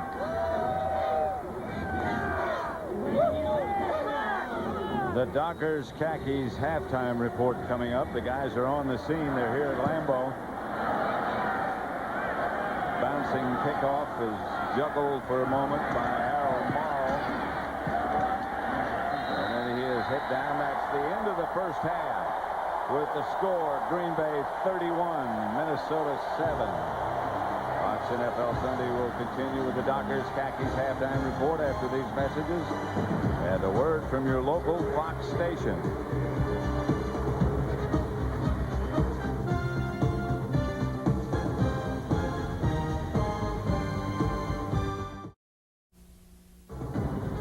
Dockers Halftime, brought to you by Dockers Khakis, the preferred khakis inside the red zone. Hey, nice pants. And welcome back inside the Fox Television Center. Joe Buck, Bill Moss with you on the Dockers Halftime. We'll get you right back out to Green Bay, but it's worth a look. It's a record-setting day at Lambeau Field for Brett Favre. Brett Favre connects with Antonio Freeman for a 28-yard touchdown. Favre's 153rd touchdown pass, a new Packers record. Bart Starr held it previously. Favre today at the half, 10 for 20, 153 yards, 4 touchdowns, only 1 interception. And in case you're wondering, the record in one NFL game, 7 touchdown passes. Favre is on the move. It is an absolutely ugly day, not weather-wise in New England, but offensively for Chicago All-Patriots. Drew Bledsoe off the hot start this season, 10 TD passes in 3 games, continues his streak today. 2 of them, 1 to Vincent Brisby here. Man-to-man coverage beating him, and again, right here, 52-yarders. Troy Brown, touchdown. New England. You can't blitz all day and not get beat, Joe. This is a 14-0 New England Patriots lead. They have begun the third quarter up in Foxborough. Mike Ditka looking up to the heavens for some help. He's in a dome, but his prayers have been answered so far. In the form of number 24, Mario Bates on the halfback pass. Touchdown, Andre Hastings. They're going to find a way to get it done, and Heath Schuler says, I want in on the action as well. Heath Schuler, his first touchdown pass to Darryl Hobbs of the season. Bates also ran for a 74-yard touchdown pass. Things are going well in New Orleans. And things are going into the third quarter with the Saints out in front by 14. Kansas City at Carolina. Chiefs out in front by 7. How do you beat the zone blitz? Throw zone passes, touchdown zone passes. Makes all the sense in the world. Oakland at New York, 22-10. They're at the half, and the Raiders are out in front by 12 over Bill Parcells and crew. And the Ravens lead by 10 at the half in Tennessee. How many people were at that game? I think there are 3 left in the seats now in Memphis. You know who's waiting on the other side of this break. They're primping, getting ready. Big guys are coming. We go back to Lambeau Field, and the guys. The Dockers' halftime report continues.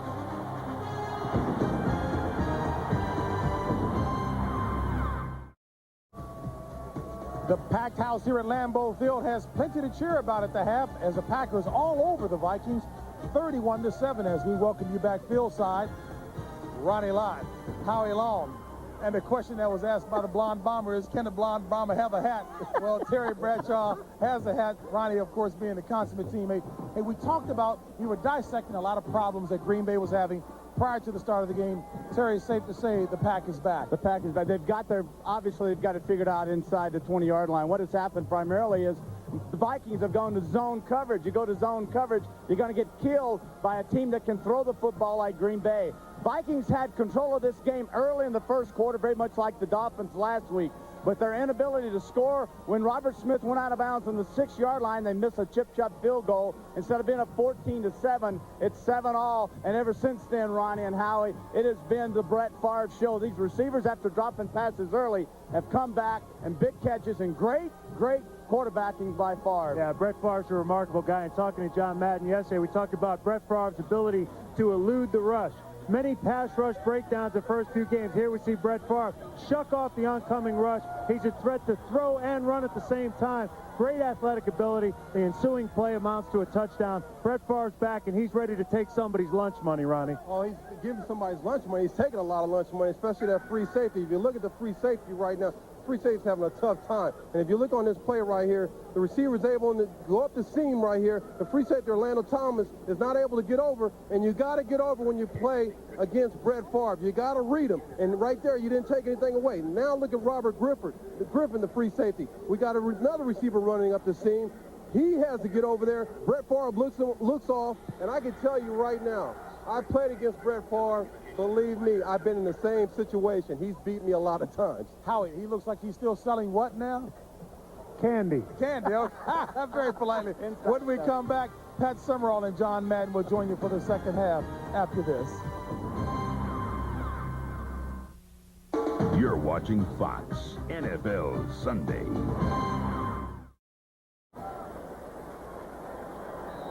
Back at Lambeau Field, both teams headed back to the sideline. Green Bay leading Minnesota 31-7.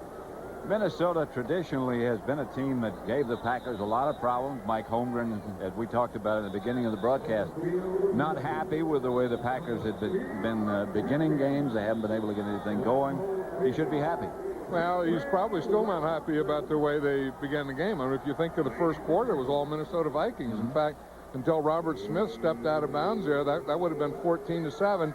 But it was about the second quarter. I mean, and the Packers came out, and Brett Favre got hot, and he got the pass protection, and the Minnesota Vikings were trying to zone the end zone. He had guys wide open and just ate them up. And so it was about the Packers maybe being a little over-anxious early and then coming out there in that second quarter and just destroying the Minnesota Vikings. We were talking about the one thing, the one person in the NFL that Brett Favre mentioned that he might fear, and that was John Randall.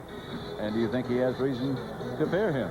Well, you know, of course he has the score. He's up 31-7, but John Randall is one of those guys that he was going to get Brett Favre, and he was going to get him early, and he was going to get him often.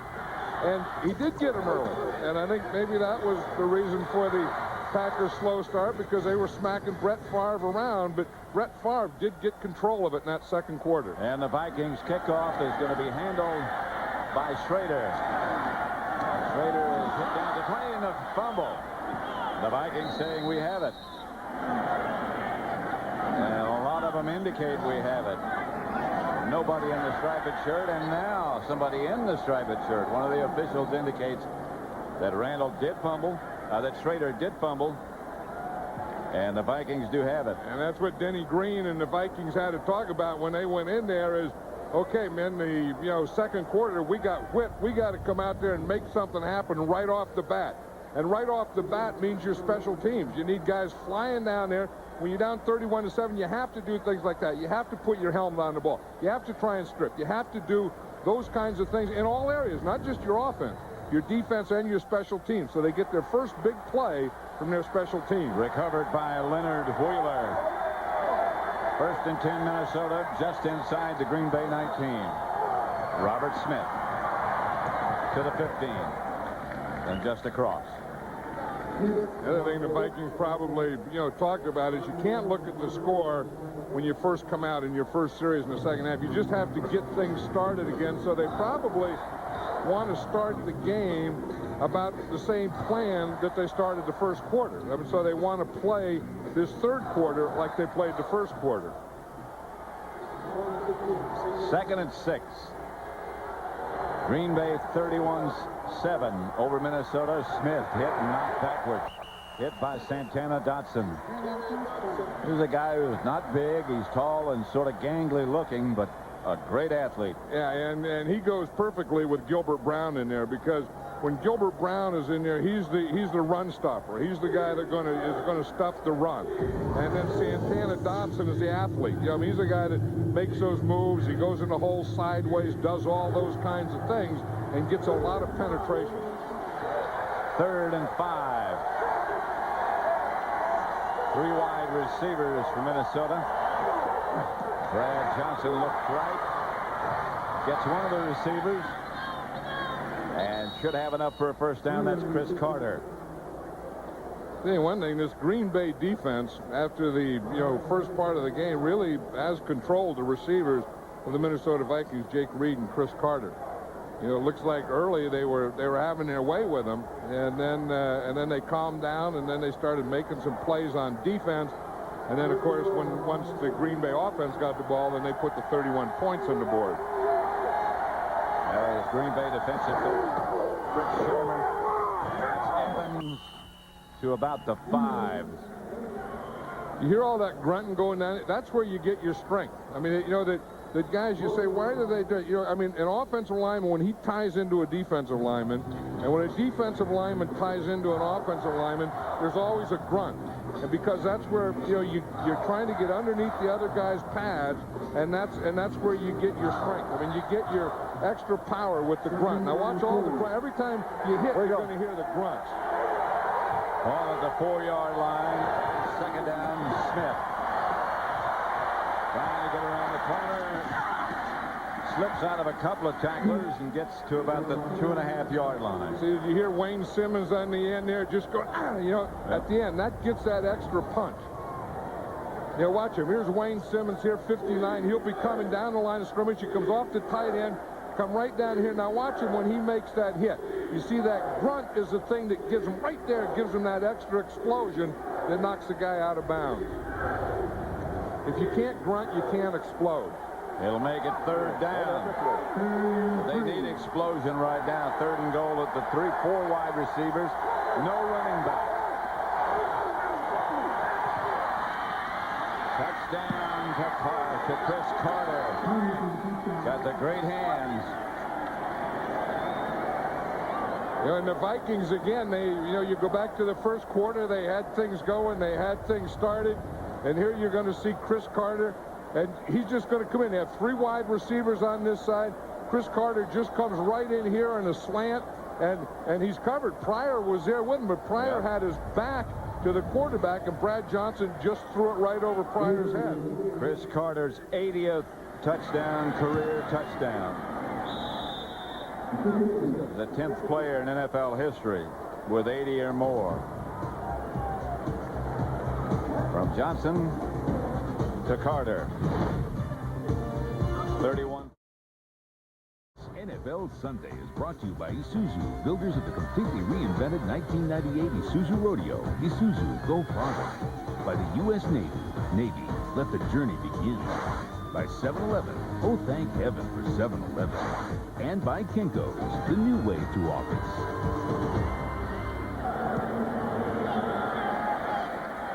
(31-14). This is Chris Dawkins this time to return the kickoff. Stopped at about the 17 or 18. You know what the Minnesota Vikings did on that kickoff is they faked an onside kick, and then they just kicked a normal kick. And you have a kicker like Greg Davis who doesn't get a lot of leg in the ball. You try and do those things to confuse a return team. They've done that a couple times to Green Bay, and that is one thing that has worked for them. 11:44 left in the third quarter. 31-14, Green Bay leading the Vikings. Brett Favre gives to Dorsey Levin. Levin's looking for running room and doesn't find much. Dixon Edwards made the stop. You know, Chris Carter is so good in that area. You know, we talk about the red zone anytime you get inside the 20 and you're going in. You know, I don't know that there's anyone any better than Chris Carter because he's a big target. Yep. And he just has a feel. I mean, he's big and strong. He's not real fast, but he's big and strong, and he has a feel for bumping guys around and getting between a defender and the quarterback so the quarterback has a target in the end zone. And he has great leaping ability. On second down, Favre back to throw it. Pass is deflected and picked off by the Vikings, Jason Fisk. And Minnesota back in business on offense again.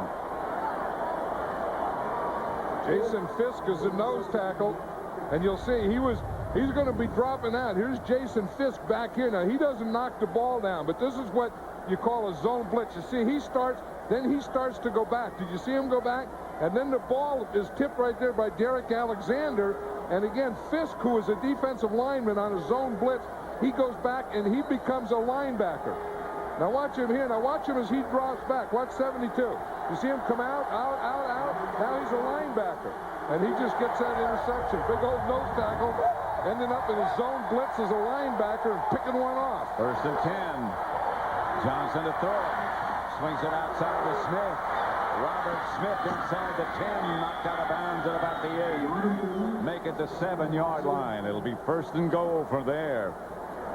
For Minnesota. Yeah, we always talk about a zone blitz and does it work or not, and you always assume that the blitzing part has worked, but that time the zone part worked, where the 300-pound nose tackle was back playing in a zone. Of course, it was a tip ball, but he picked it off. First and goal at the 7. Brad Johnson has Robert Smith deep. Fakes the handoff to him. Fires incomplete. Flag in the end zone. Yeah, and they're calling it a touchdown. Jake Reed was interfered with, made the catch. Number 59. Penalty decline. Penalty decline, and Jake Reed came down with it. But we're talking about Jake Reed, you know, being such a big, strong guy, and we're talking about Carter being a big target in the end zone. So is Jake Reed. But when you're big and strong, these are the kind of plays that you can make. That was a touchdown. There was also a penalty, and, of course, you turn down the penalty when you get a touchdown. And they're going to go for 2. Carter goes right. Reed comes left with Walsh. Brad Johnson has Smith deep. Gives to, I beg your pardon, not Smith, it's Evans. And Evans gets the 2 points. That's not bad for the Vikings. They've scored a touchdown, 2 touchdowns, and a 2-point play in 1:33 seconds. And they've narrowed the thing to 9 points, 31-22.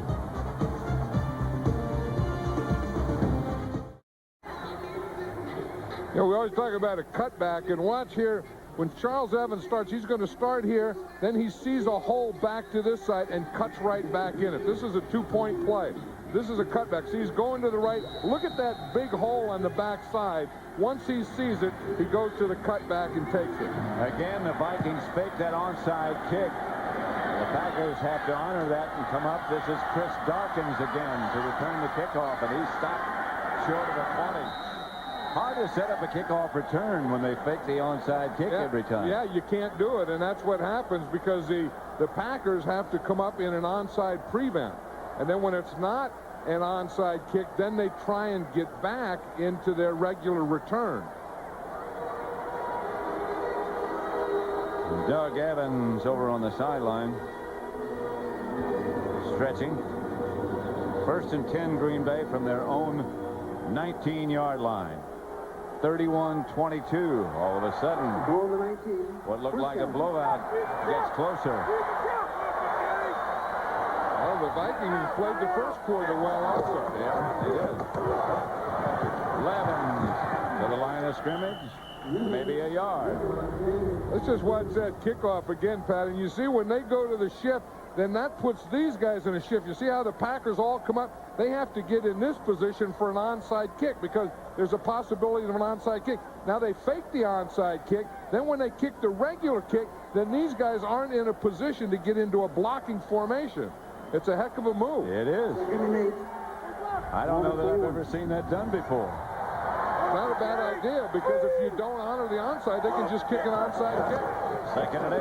Here's Favre. Back to throw. Man open is Freeman. That same pattern where he just runs straight down the field between the safety and the corner. Yeah, in a zone defense, you either have to get a real pass rush and not let the quarterback get the ball, or you have to bump these guys. But if you don't get a bump in a zone and you let guys run free in a zone with a quarterback who can throw the ball on a rope like Brett Favre, you are going to get killed. And I don't know that the Vikings shouldn't go to some man-to-man or change up some zones, or at least to go to some zones where they get these guys bumped. 11 on 1st down. Stopped by Randall right now for a McDonald's game break. Let's return to Joe Buck at the Fox Television Center in Hollywood. Thank you, Pat. Down in New Orleans, Heath Schuler has thrown for a touchdown. This is his first ever rushing touchdown in the NFL. 5 yards, 28-7 lead. Mike Ditka saying, I told you I could make him a quarterback. Now get out of my face, Pat and John. Boy, after watching that New Orleans team last week against the 49ers and seeing now what they're doing to Detroit, that's a shocker. Last week they were inept. 5 to Freeman on the money. Covered by Washington. Antonio Freeman gets up with a divot in his head. Now you're talking football. When you have to pull stuff out of your helmet after a catch, that is football. That was pretty good coverage, though, by Dwayne Washington. I mean, that wasn't a zone. Here's Dwayne Washington, and this is Brett Favre throwing the ball. I mean, Dwayne Washington is there. He makes the cut with him. He's right there. He has the hand up there, and Brett Favre just makes a perfect throw to Antonio Freeman. He took the divot with his helmet. Freeman has 6 catches. Levens. Henderson rumbles inside the 15 to the 14 from Favre. Brett Favre is so good that he can take the momentum away from you and just take it back himself, and that's exactly what he's doing here. I mean, that throw to Antonio Freeman was really something. And then he gets Henderson. He's a fullback in the I formation. He just runs right through, becomes a first back, and he just hits him right over the middle. Henderson goes about 250. He said he'd rather block than run. That you get hit more, and it's a good point. You get hit more as a runner than you do as a blocker. 3 wide receivers set up this time for the Pack. Levens is the back. And a handoff is to Dorsey Levens. He spins inside the 10.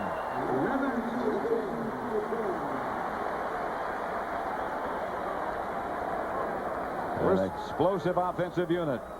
You know, and sometimes you wonder, you look at this offense and you say, is this a great offense or is this just an offense with a great quarterback? And I don't know that it's not a pretty good offense with a good coach in Mike Holmgren and a great quarterback. And I think it's more about the great quarterback than it is about the offense. I think the wide receivers are also very good. Especially when the ball's put in your hands like that. Here's Favre. Gets it outside to Levin. From Levin to the 5. About a yard short of a first down. You know, Robert Brooks was out there in front, and the minute that action started around him, he was blocking, and he took his right leg and pulled it right out of the ground. You know, I mean, he just pulled his right leg up, took the foot out of the ground because there was no way that he was going to get that knee while blocking. And a lot of them do get it there. That's how he got it originally. Watch him here. Now he's going to be blocking, and he's going to be around the pile. Now watch once he sees he's not. You see that right leg go up in the air? Yep. He is not going to get caught with his foot in the ground. 3rd and 1. To the 1. Orlando Thomas made the stop. And Robert Griffith came over the top too, but I think that's probably what William Henderson was talking about, how much more you get hit when you carry the ball than you do as a blocker, because Levins really got it at the end of that run. Someone asked him, he said, what do you do about it when you get tired? He said, I don't know what to do when you get tired. I've worked on that thing. Yeah. If you can figure that one out, you tell me. 2 tight ends.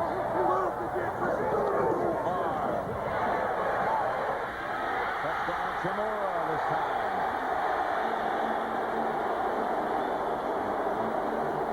5 touchdown passes for Brett Favre. That's what a competitor does. That's what a fighter does. You know, I mean, he gets a punch and he counters the punch, and that's exactly what Brett Favre did. He got a couple of punches by the Minnesota Vikings. They scored 2 touchdowns. They make a 2-point play. Brett Favre just takes his team down, right down the field. Boom, boom, boom. Finds his big tight end, Mark Chimura, in the end zone to end it. 5 touchdown passes, ties his career high. The extra point is good. And it's 38-22. Green Bay over Minnesota. 38-22 Green Bay. Favre is 15 out of 26 for 222 yards, 5 touchdowns. Pretty good day's work.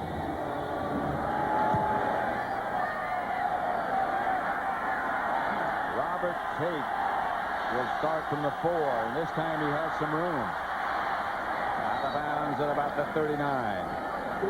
Darren Sharper knocked him out of bounds. 38-22 with 4.5 minutes left in the 3rd quarter.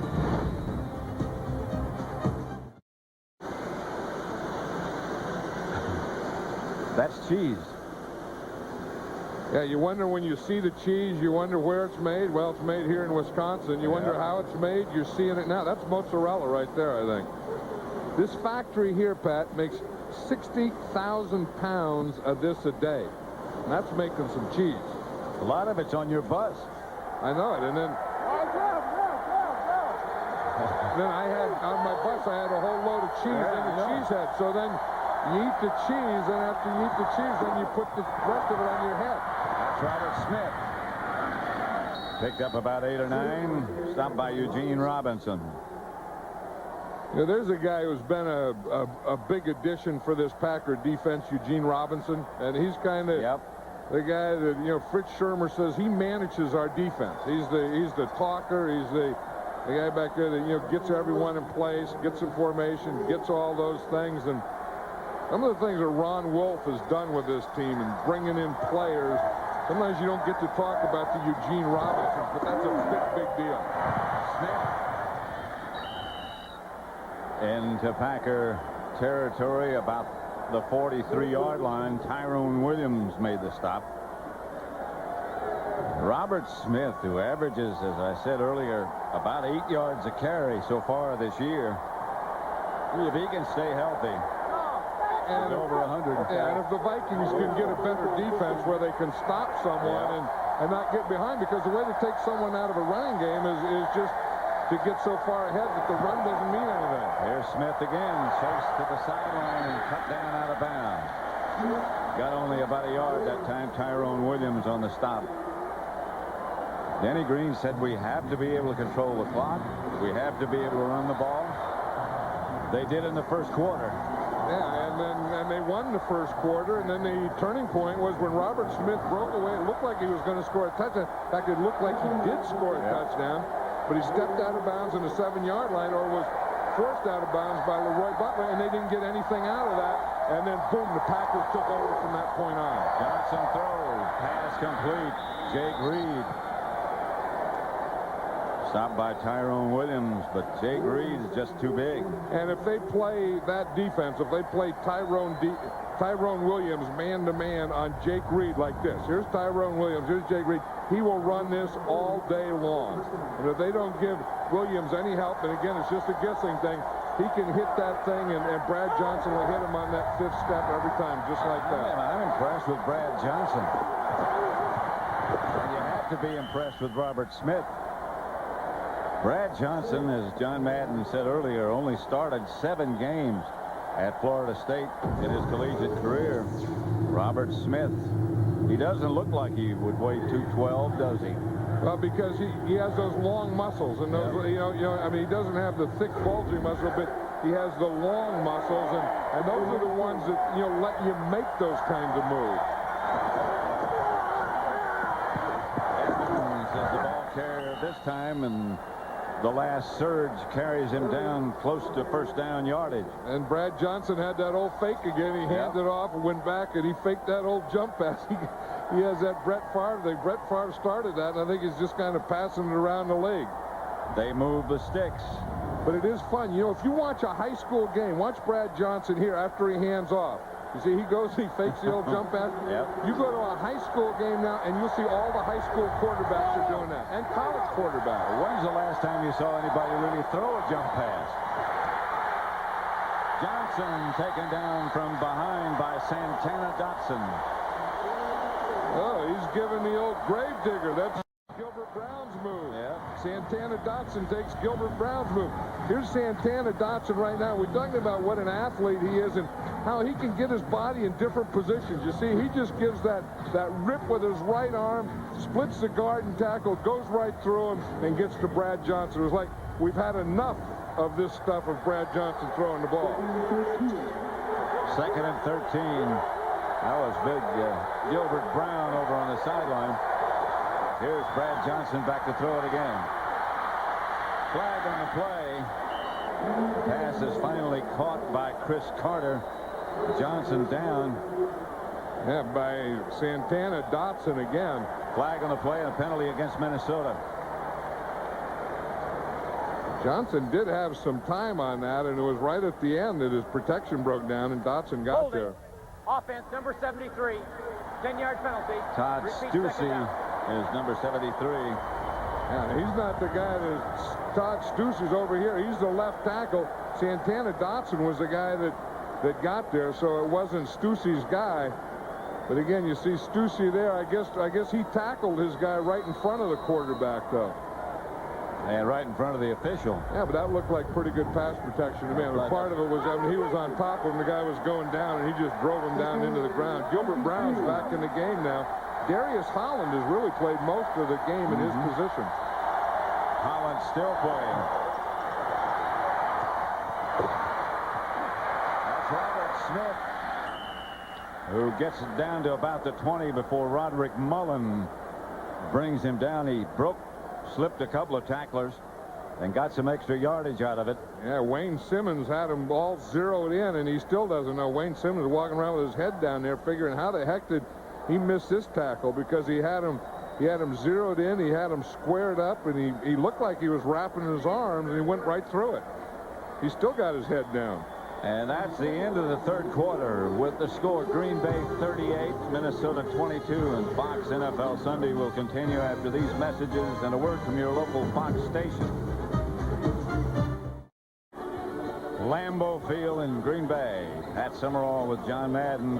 38-22. The Packers leading the Vikings, but the Vikings down at the Packer 23rd and 11. 1 quarter left. Brad Johnson, the Packers blitz. Johnson fires.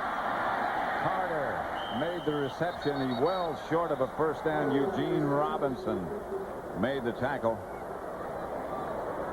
That was a good tackle. We talked about how valuable Eugene Robinson is.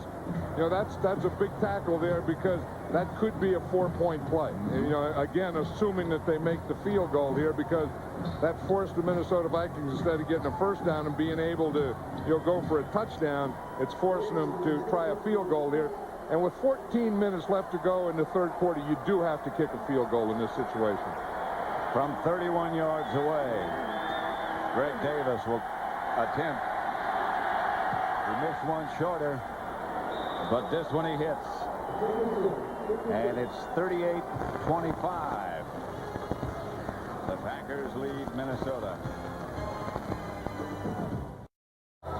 Minnesota has had the ball twice in the second half. They've scored both times, a touchdown and a field goal. Again, they're up in that position to try the onside kick, and now they back out of it. And Davis kicks off. Darkin tripped up just as he crossed the 20. And the Viking defense heads on the field. Green Bay takes over. Fox NFL Sunday is brought to you by Oldsmobile and your local Oldsmobile retailer. By Miller Lite, now official beer sponsor of the NFL. By Priority Mail from the U.S. Postal Service. And by MetLife. Get Met. Get paid.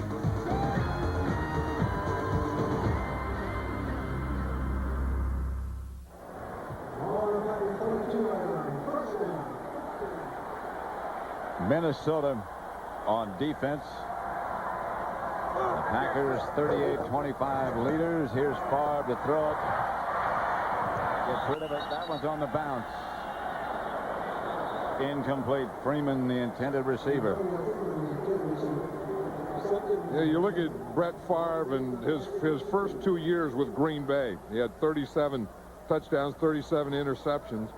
And then in his last 3 years, of course, 2 of those were MVP in the league. 119 touchdowns, 44 interceptions. And I remember when Mike Holmgren said that he went to camp like 4 years ago and said, the thing we have to do is we have to get more touchdowns and we have to limit those interceptions.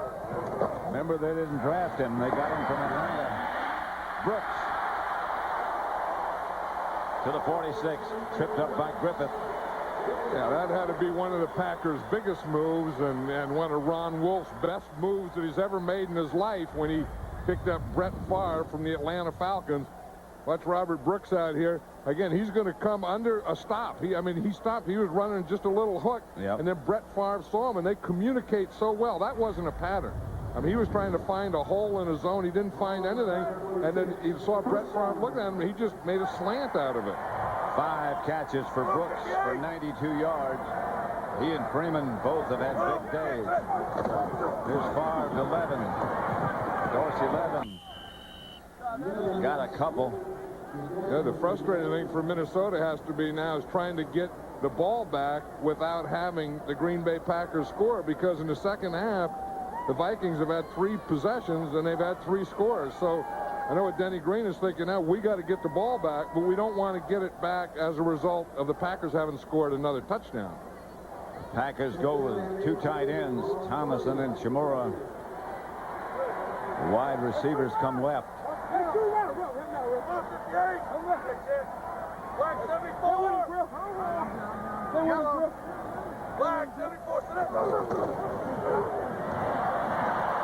The Viking blitz gets to Favre. Boy, that's a jailbreak. Did you see that? I mean, they just collapsed that whole pocket. That's a pocket collapsing. But watch Brett Favre when he gets back here, and watch how this whole thing just collapses right in front of him. See, they have that eagle look, and they got the stunt, the blitz up the middle. There's the blitzer, and then there's 4 guys hitting Brett Favre at the same time. Now, that is what you call a collapsed pocket, all started by a blitz. Watch, there's 4 guys all arriving at number 4 at about the same time. That makes it 3rd down and about 16, 17 maybe. Moore was the man in motion. Here's Favre back to throw it. Going deep to Freeman. Caught by Freeman and then juggled and then incomplete. Dwayne Washington was with him. And Freeman had Dwayne Washington beaten. He was beyond him. Watch him here. Here's Freeman here. Here's Dwayne Washington here. Washington is looking into the backfield, and he lets Freeman run right by him. No pattern. No, and then Brett Favre just throws it right in his hand, Yep. and then Washington did make a recovery, and as Freeman was trying to bring it in, he hit him and knocked it out of there. That's just the fly. The old-fashioned take off and run as hard as you can, as long as you can. Hendrick's kick is a bomb. Fair catch. It's caught at the 10-yard line by Palmer, and the Vikings have 90 yards to go.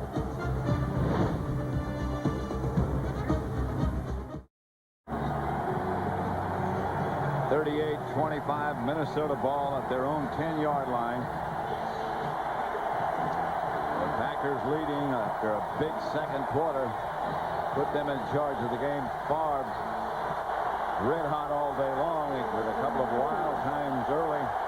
Yeah, Brad Johnson's been pretty hot this second half. He's 7 out of 7. He hasn't thrown an incomplete yet. Handoff is to Smith. And right now for a McDonald's game break. Let's return to Joe Buck at the Fox Television Center in Hollywood. Pat and John in New Orleans. Mario Bates has thrown for 1, run for 2. This one good for 1. He has a career-high 152 yards today. Under 6 to play. And New Orleans looking for win number 1, leading 35-10. Pat and John. At Lambeau Field, it's 2nd and 6, 38-25. Minnesota trailing Green Bay. That's Smith again. Nothing doing. Leroy Butler.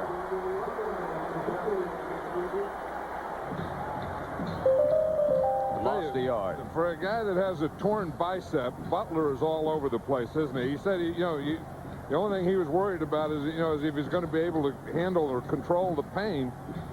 And it doesn't look like it's bothering him at all. He tore the bicep right in this part of the bicep, right in the middle of the bicep, of course, on his other arm. You see, he has a brace on that. They're not going to do any surgery or anything to it now. Big down, Minnesota. Johnson has Jake Reed, and he has the first down. Sharper knocked him out of bounds. We haven't heard a lot of Reggie White, and you see him here on this play. He's been going against Corey Stringer. Here he's going against the tight end, and he just is going to be double teamed there, but not much of an effort there. Reggie looks like he's starting to get a little tired out there because this defense has been on the field for a long time. Stringer and the tight end is a little discouraging. 2 tight ends this time. Carter goes in motion. Johnson gets it out to Chris Carter, who leans forward and picks up a couple of extra yards with that lean. He tried to get it past the first down marker, didn't make it. Like I was saying, the Vikings have really been effective with their second half possessions. They just need more of them, because you can see the first time they had the ball, 6 plays, touchdown. Second time, 2 plays, touchdown. And then the last time they got a field goal. So they've had the ball 3 times. This is the 4th, and they got 3 scores. 38-25. That's Evans trying to get the first down. Looks like he has it. And the other thing, in addition to that, Brad Johnson hasn't thrown an incomplete pass in this second half. So if the Vikings can get the ball, and again, this is what Denny Green has to be thinking about. If we can get the ball, we can move against this Packer defense. We just have to have the ball and then not have, Brett Favre go crazy the way he's been going crazy. Keep him off the field. 1st and 10. That's Smith. And Robert Smith runs for another first down into Packer territory. Mullen knocked him out of bounds. Today's game is being produced by Bob Stinner and directed by Sandy Grossman. The associate director is Mike Roy. Broadcast associates Fran Morrison and Charles McDonald. The technical producer is Bob Mueller. studio was produced by Scott Ackerson, directed by Bob Levy. The senior producer is Bill Brown. And the executive producers of Fox Sports are Ed Gorin and David Hill. That's a lot of guys. Yep. Here's Johnson. That's Jake Reed. That's a first down. We talk about Favre being out, and Johnson is now 10 for 10 in this half. Look, again, anytime you get these big receivers and they can get one-on-one with no underneath help, they are going to make plays. I mean, they're just going to cut in front of guys. They're just going to, cut in, take hooks, take everything because of those big bodies. But that was their plan, is to work on Tyrone Williams and work on the, on that right side of their offense. Johnson gives to Smith. Smith. He can get 5 yards. And it looks like he's getting nothing. Well, it doesn't take a lot of steps for Robert Smith to get 5 yards. I mean, he just goes boom, boom, and then he takes those long strides, and he's 5 yards in like 2 or 3 steps. I mean, some guys with shorter legs and shorter strides, it takes them like 10 steps to get 5 yards. It takes him like 3 steps to get 5 yards. He got 129 yards today. 2nd and 5. We'll get another attempt. Flag on the play as he rolled down inside the 30. A late flag, and Smith is slow getting up. And it's going to be holding against the Minnesota Vikings. That was called by the referee. The referee is like 15 yards behind the line of scrimmage. He doesn't usually call a lot of holding. Offense number 62. 10-yard penalty. Repeat, 2nd down. Call against Jeff Christie, the center. Yeah, that's usually not a call. And here's Jeff Christie right here, the center. That's usually not a call by the referee. And you can see, I don't know what the referee saw either. He was too far away. The referee's way back here. He doesn't even make the picture. I mean, he's way back here. And when that play happened, he's 15 yards behind the line of scrimmage. He was 15 yards away from that play. Must have been his time to write a ticket. Brad Johnson pump fake. Pass is caught by Jake Reed. And he's in bounds. And they've made up for it. They got that penalty, and Brad Johnson came right back and threw it out there to Jake Reed and made up for it. The Packers are going to a lot of 3-man line and blitzing. Watch the pass protection over here. Good pass protection by Todd Stussy, and in fact, he's still pass protected him now. But his pass protection let Brad Johnson step up and throw the ball out there to the left. 11 in a row by Johnson. He's looking deep for Reed. Touchdown. Jake Reed. Jake Reed is just too big and too strong. And you can cover him. You can have a guy there. You can have the coverage. Tyrone Williams is right there with him. Brad Johnson wasn't going to throw there. He was going to throw over the middle, and he came back, and again, strong arm, but the big target. Here's Tyrone Williams right here. Here's Jake Reed. You see Jake Reed is so big, he gets by him. Once he gets by him, he wants the ball. And he just gets that left hand and gets a little push, makes a heck of a catch. 9 catches, 119 yards by Jake Reed, 2 touchdowns. And Brad Johnson's been perfect this second half. 12 in a row.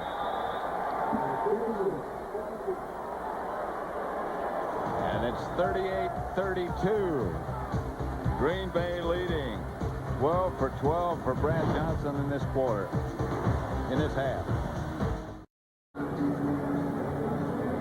Back again, Pat Summerall with John Madden, 38-32 Green Bay, and they fake one more time the onside kick. And that brings Green Bay's kick return up for an onside prevent. See them all up there?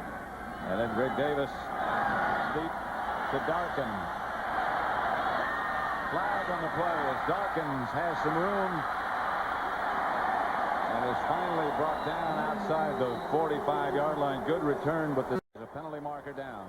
Holding against Green Bay. I was just going to say, I bet this one will be called back, because anytime you see a flag on a punt or kickoff return, it's usually against the return team. Holding during the return, number 43, 10-yard penalty, first down. Randy Kinder was the man called for holding. 38-32, 6.5 minutes left.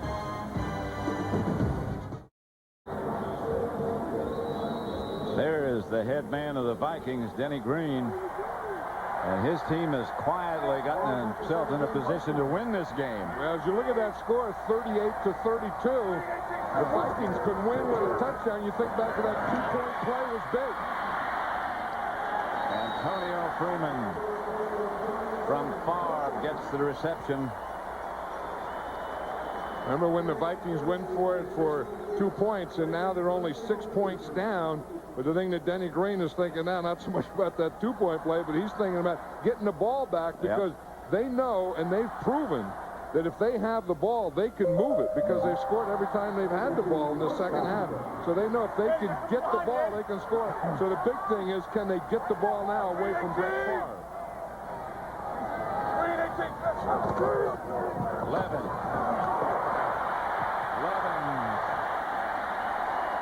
gets up past the 45 for a Packer first down and more. You see the guy that he patted on his head is a guy right here, his fullback. Here's Levens right here. His fullback is William Henderson, number 30. When he got up, he patted him on the head, and for that reason right there. See, Henderson made the block that sprung him, and he followed Henderson right through the hole, and then when Henderson made contact, he broke right off that block. Two tight ends set up for Green Bay. First down and 10. Flag on the play. The whistle blows. Yeah, I think Aaron Taylor, the left guard, moved for the Packers. And again, when you're blocking a John Randall, that will make you do that sometimes. False start offense, 73. 5-yard penalty. Still first down. Aaron Taylor.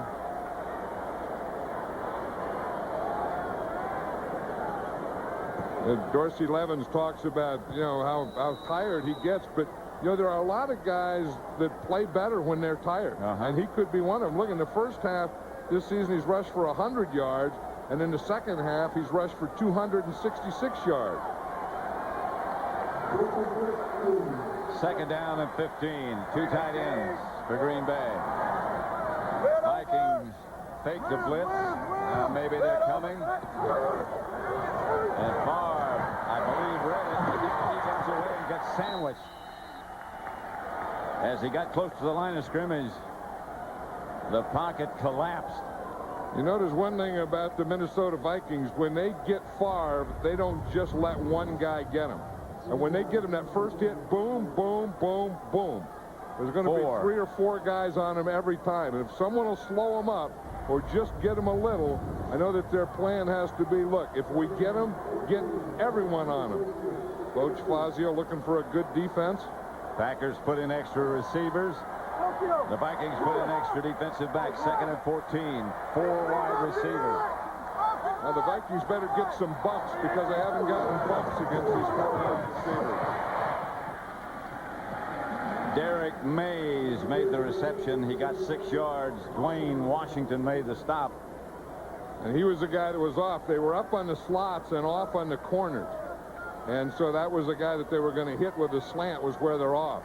Mike Holmgren, of course, calls the plays for the Green Bay Packers. He's already called the play for this down. And when he was looking at his chart, he's looking at a play for the next down if they get a first down.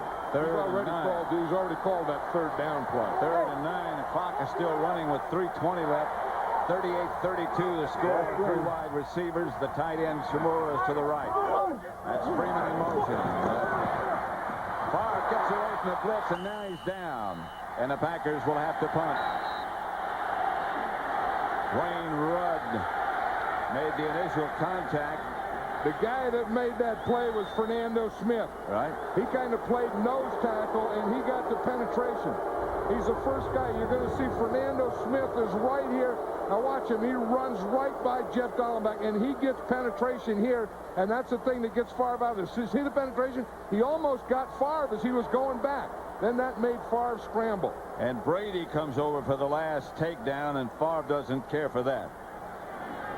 Brady, of course, was a teammate. Brady played for the Green Bay Packers. Hendrick's kick is a high kick. Palmer signals fair catch and makes it at the 14-yard line. Special guest stars Jeff Gordon, Rusty Wallace, and Mark Martin. See the world's best drivers when they take you behind the scenes of NASCAR. The world premiere of the movie Steel Chariots, Tuesday at 7 Central on Fox. The Vikings take over at their own 15, 38-32. The Packers lead. You know, the Packers haven't been able to stop the Vikings in this second half. This is the 5th time the Vikings have had the ball, but on their 4 previous possessions, they've scored again 3 touchdowns and a field goal. So they've scored this half every time they've had the ball. Robert Smith. A couple. Santana Dotson on the bottom of the pile. This is what I was just saying here, that if you look, they got on the 19, they scored, they got the ball on the Green Bay 24, they scored a touchdown, their own 39, they scored a field goal. Now they're starting, and then on their own 10, they scored a touchdown. It's the 5th time they've had the ball. Smith got 3 at 2nd and 7. Brad Johnson back to throw. In the middle, the pass is caught by the tight end, Andy Glover. Or Glover. Now we're going to get the 2-minute warning. And the Vikings get out of the hole and move the ball up close to midfield.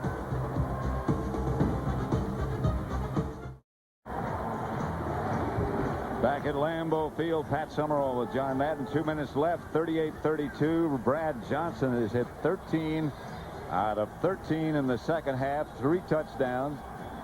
The Vikings have gained 208 yards passing and 185 yards running, almost 400 yards against this Green Bay defense. Johnson to Smith.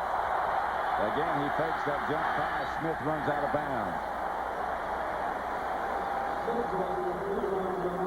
Yeah, Johnson's just going to have to go back and throw the ball because he hasn't thrown an incomplete ball this second half. And you talk about hot quarterbacks. We've seen a hot quarterback. We've seen one on both sides. Yes, Brett Favre and his touchdown passes today. And in this second half, this Brad Johnson's just amazing. Green Bay with 6 defensive backs, and Johnson back to throw it. Going deep, and he's got the man open. He just missed. Jake Reed behind him and high. That's the first one he's missed in this half. If Fritz Shermer's thinking, what the heck do I have to do with these receivers? And I know what he has to do. You better double Jake Reed and you better double Chris Carter. Andrew Glover did catch 1 pass, but the tight end only caught 1 pass all day today. And I think if they're going to do something, they have to stop. If the Packer defense is going to do it, they have to stop Chris Carter and Jake Reed, because if the Vikings are going to make a big play, it's going to be with one of those guys. 3rd and 10, and watch those 2 outside receivers. 3rd and 10. A late blitz by the Packers. And the pass is overthrown. Intended for Chris Carter. The blitz almost got to Brad Johnson.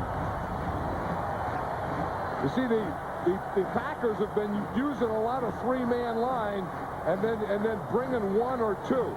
That time they brought pressure from the backside. Brad Johnson got hit just as he threw that ball. 4th and 10. I don't know that the Vikings have to do this. I think that on 4th and 10, with this much time, 1 minute 45, and having all your timeouts, you could punt the ball here. I don't know that they have to do an all or none thing here. In fact, I don't think they have to. Here's Johnson back to throw. Reggie White with the pressure. And the pass is intercepted. Reggie White got there at the last second. The ball was not intercepted. It hit the ground, but Reggie White caused whatever happened. You know, Reggie White has been causing whatever happened and making things happen for so many years. Here he is against Corey Stringer, and he just runs, gets on his outside shoulder, and he beats him with speed, and he hits Brad Johnson just as he throws that ball. And it wasn't an interception. Was not an interception. The ball hit the ground. The Packers take over. But you know, now, without second guessing, I think that the Vikings should have punted there. Because they would have gotten a timeout, a change of possession, plus they had 3 timeouts. You saw what happened in that play. Reggie White hit him and knocked the ball out of his hand as he threw it. And now the Vikings have to call timeouts after every play until they're out. Levens stopped at midfield, and now the Vikings take the timeout. Derek Alexander made the stop. A minute 32 left to play. 38-32, Green Bay.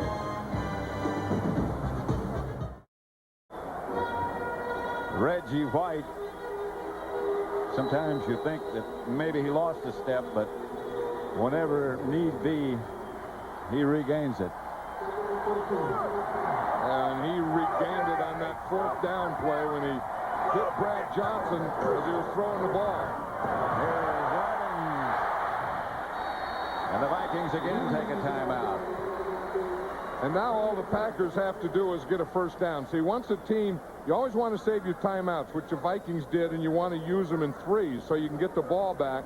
But if the other team gets a first down after you start using your timeouts, then it's over. So if you're a Viking fan, then you want them to stop them on this down. The Packers, of course, need a first down. So it's 3rd down and 7. The Vikings have one more timeout left.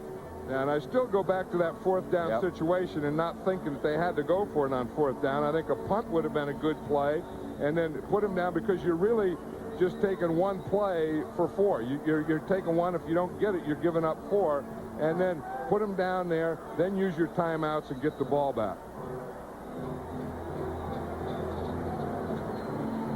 Robert Smith had a big day. Didn't he? The Vikings had a big day offensively. I mean, you know, they weren't that good in the 2nd quarter, but they sure were in the 1st, 3rd, and 4th. 3rd down. The Packers lead the 1st. Fires down the middle, incomplete. A flag on the play. Brooks had a step. Favre was hit just as he let go. I'll tell you, Brett Favre has really been hit a lot this season. It's only the 4th game of the season, but Brett Favre is a tough guy. He's a tough quarterback, but he has really taken a lot of hits. He's really been batted around. But here comes a blitz, and they know that they have to go after Favre, but his arm is so strong that he can just take off. I mean, he can just throw that ball and get it where he has to. But watch what John Randall did to him. I mean, John Randall really unloaded on Brett Favre after he threw the ball. And that's that penalty downfield. Here's the hit on Favre again. That's John Randall right there. Boom. That is what you call a depleter. And all of Brett Favre's cleats came out of the ground and off his shoes. He went feet over head. But he's back in the huddle. He's a tough guy. I'd never question that. I mean, you think of linebackers as being tough, nose tackles, and I'd put this guy number 4 right up there with any tough guys. The penalty stopped the clock. The pass interference penalty on Brooks. Favre just kneels down. They have one timeout left, and that'll burn it. And Favre's getting out of there too. He's not going to hang around there because he knows that this is a rivalry game, and he knows that there's no love lost between these two teams, and he's not going to let anyone take a shot at him as he kneels down there.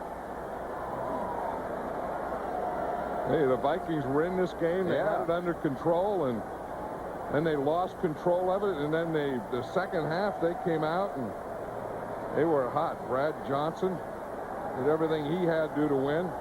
Jake Reed, Chris Carter. Those were amazing today.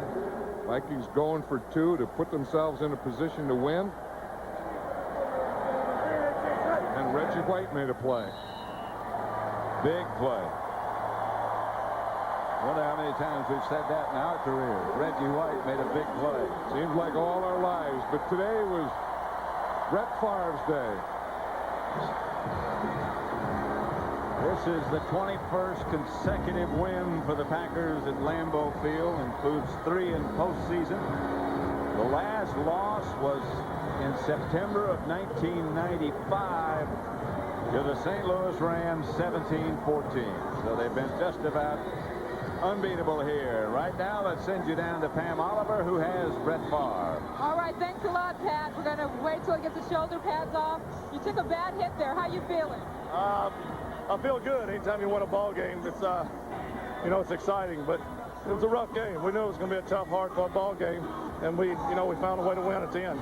John and Pat talked a lot about you just taking a lot of hits so far, really taking a beating kind of early in the season. Does that concern you? No, I don't want to do it for a living, but, you know, it's football, and sometimes you get hit. We're playing good football teams. They're blitzing us a lot, but we'll be okay.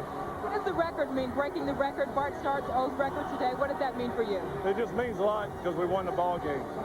You know, it's an honor to break a guy like Bart Starr's record. But we have a long ways to go, and I'd much rather win another Super Bowl. Feel better about the way the offense played, especially in the first half? Yeah, we played a great defense, and we came back, and we, you know, we struggled a little bit early in the first couple of games, but we found a way to get some points on the board. That's important against a team like this. All right, you got a couple of games coming up against some teams in your division. Was this an important way to get that started? Absolutely. You know, our division, I think, is the toughest in football right now. But to beat Minnesota the way we did today is, I think it's real gratifying. Thanks a lot, Brett. Appreciate it. Let's go back upstairs to Pat. All right, Pam, thank you. The final score here at Lambeau Field is Green Bay 38, Minnesota 32. Coming up on the NASDAQ postgame report, we'll get you up to date on all the scores from around the league. Also, our Fox Sports ticker will have up to the second stats. That's all next on the NASDAQ postgame report.